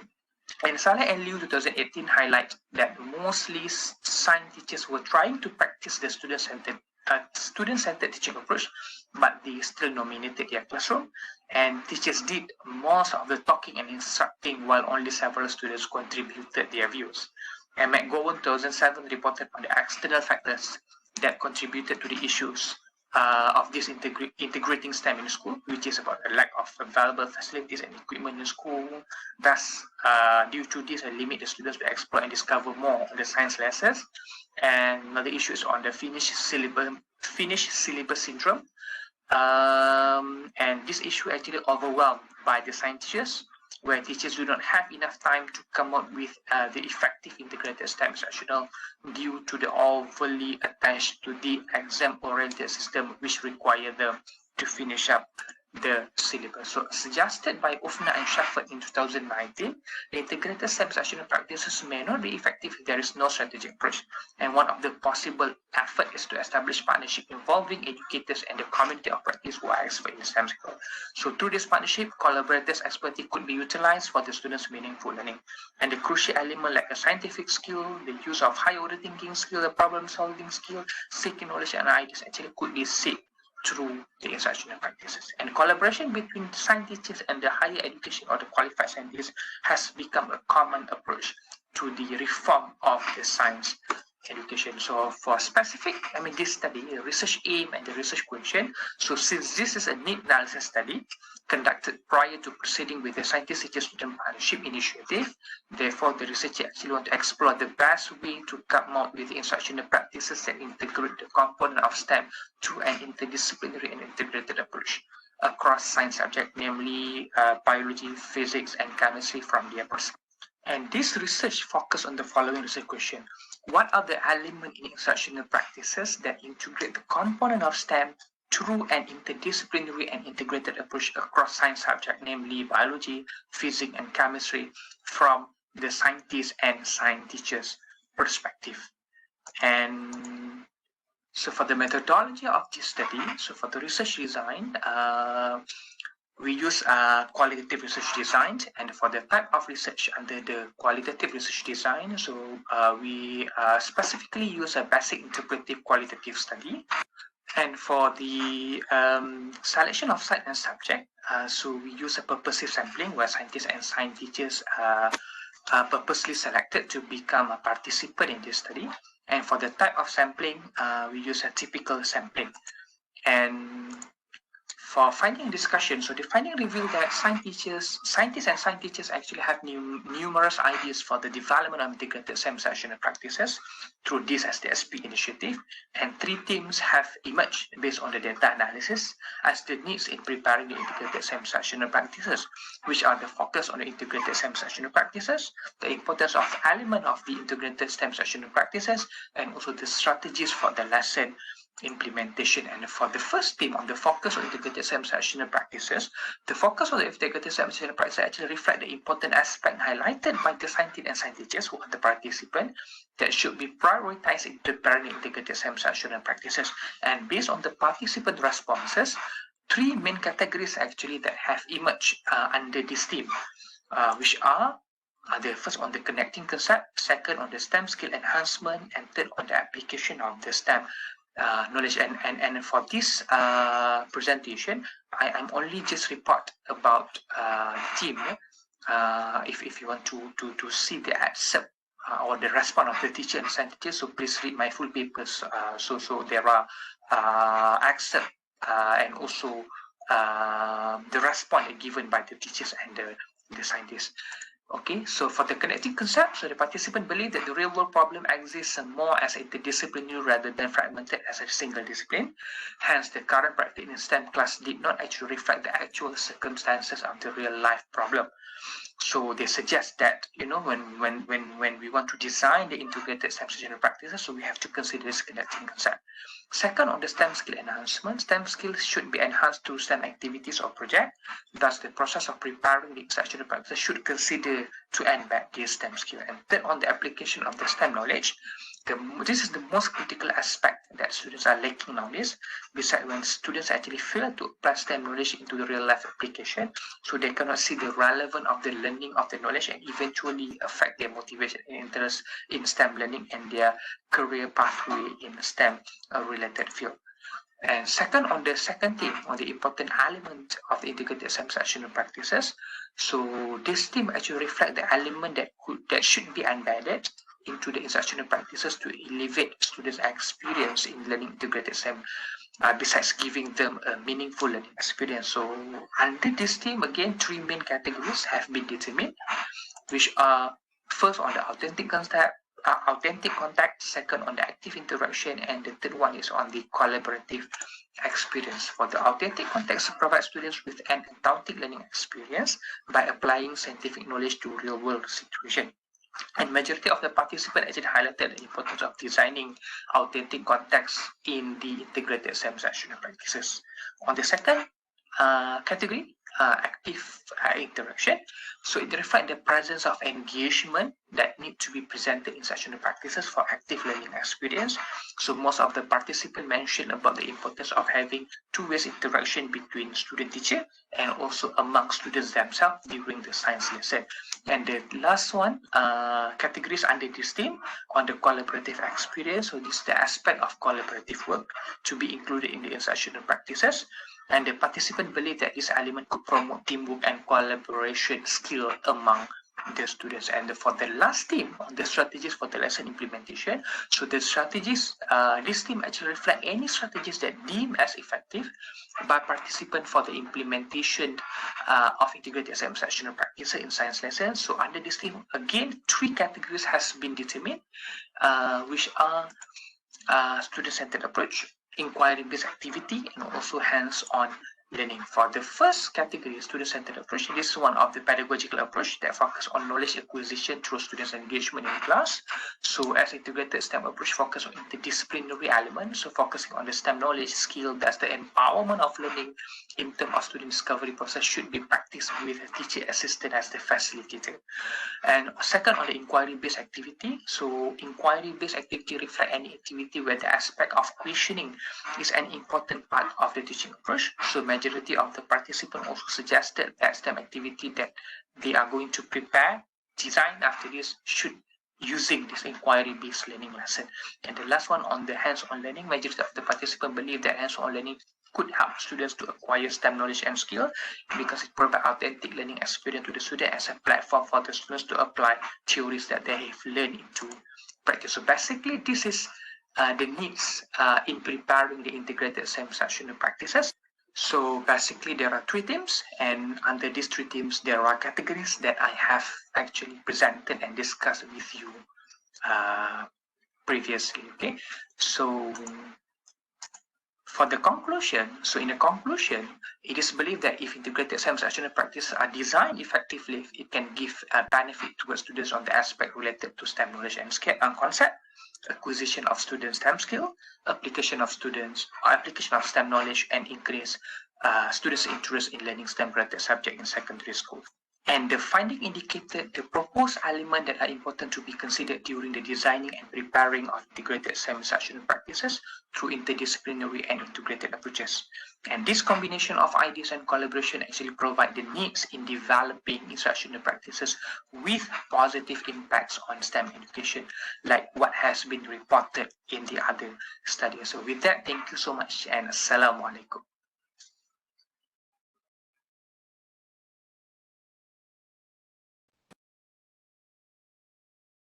Okay, Waalaikumsalam, and thank you to Dr. Maisha. A very good presentation. Okay, any question to Dr. Hisham due to his study? Assalamualaikum warahmatullahi wabarakatuh. Salam. Congratulations for the studies. I just want to ask a question. Based on the studies, how do you find the understanding of teachers on integrated STEM itself? Thank you. Okay, based on this need analysis study, before that, because of this is the study is funded by FRGS, and then this is actually our second phase. During first phase, actually we have completed the study on specifically on the STEM education itself. And this is actually the extension of the first phase of the studies. For the second phase, we are more focused on integrated STEM, and we actually involve the other teachers and also schools to be participated in this study.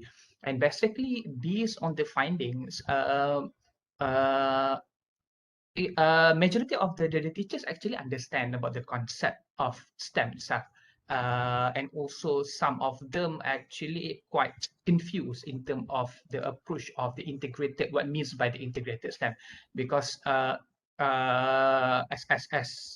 I mean mentioned by the literatures, there is no actually specific concept and also framework of the integrated STEM in even in Malaysia. So there are many definitions. So that's why when having this integrated concept, we try to actually involve the teachers and also the scientists who are expert and also the practitioners in the STEM field. So let the teacher actually get the experience and also the knowledge from the scientists, and then from there we bring them into one place, sit together, and plan to design the integrated STEM instructional practices that could can give benefit to the students and even to the teacher itself.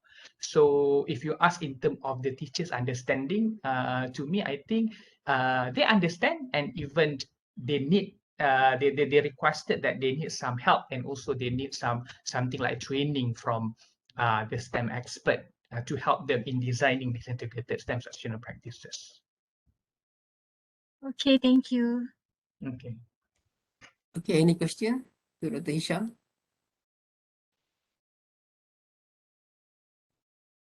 Is there no question? So I think we can end this session. But before that, can all of attendant and participant turn on your video, because we have a photo shoot session. Okay, please turn on your camera. Kati, tolong ambil gambar Kati. Okay, boleh tolong ke kamera.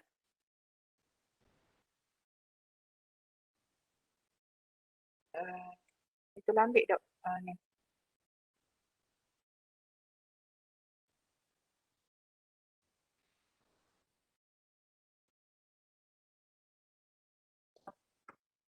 Okay, ada lagi partisipan tak buka. Okay, please turn on your camera. Sekali ya.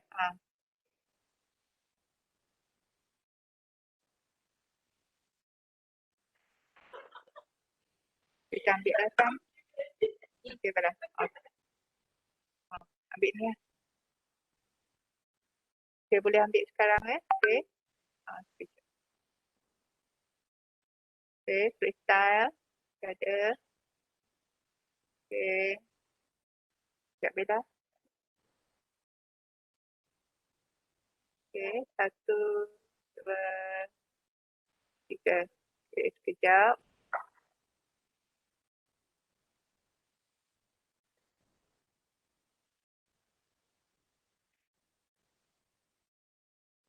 Okay, sekali lagi. 1, 2. Okay, nice. Okay. Last one. Sekejap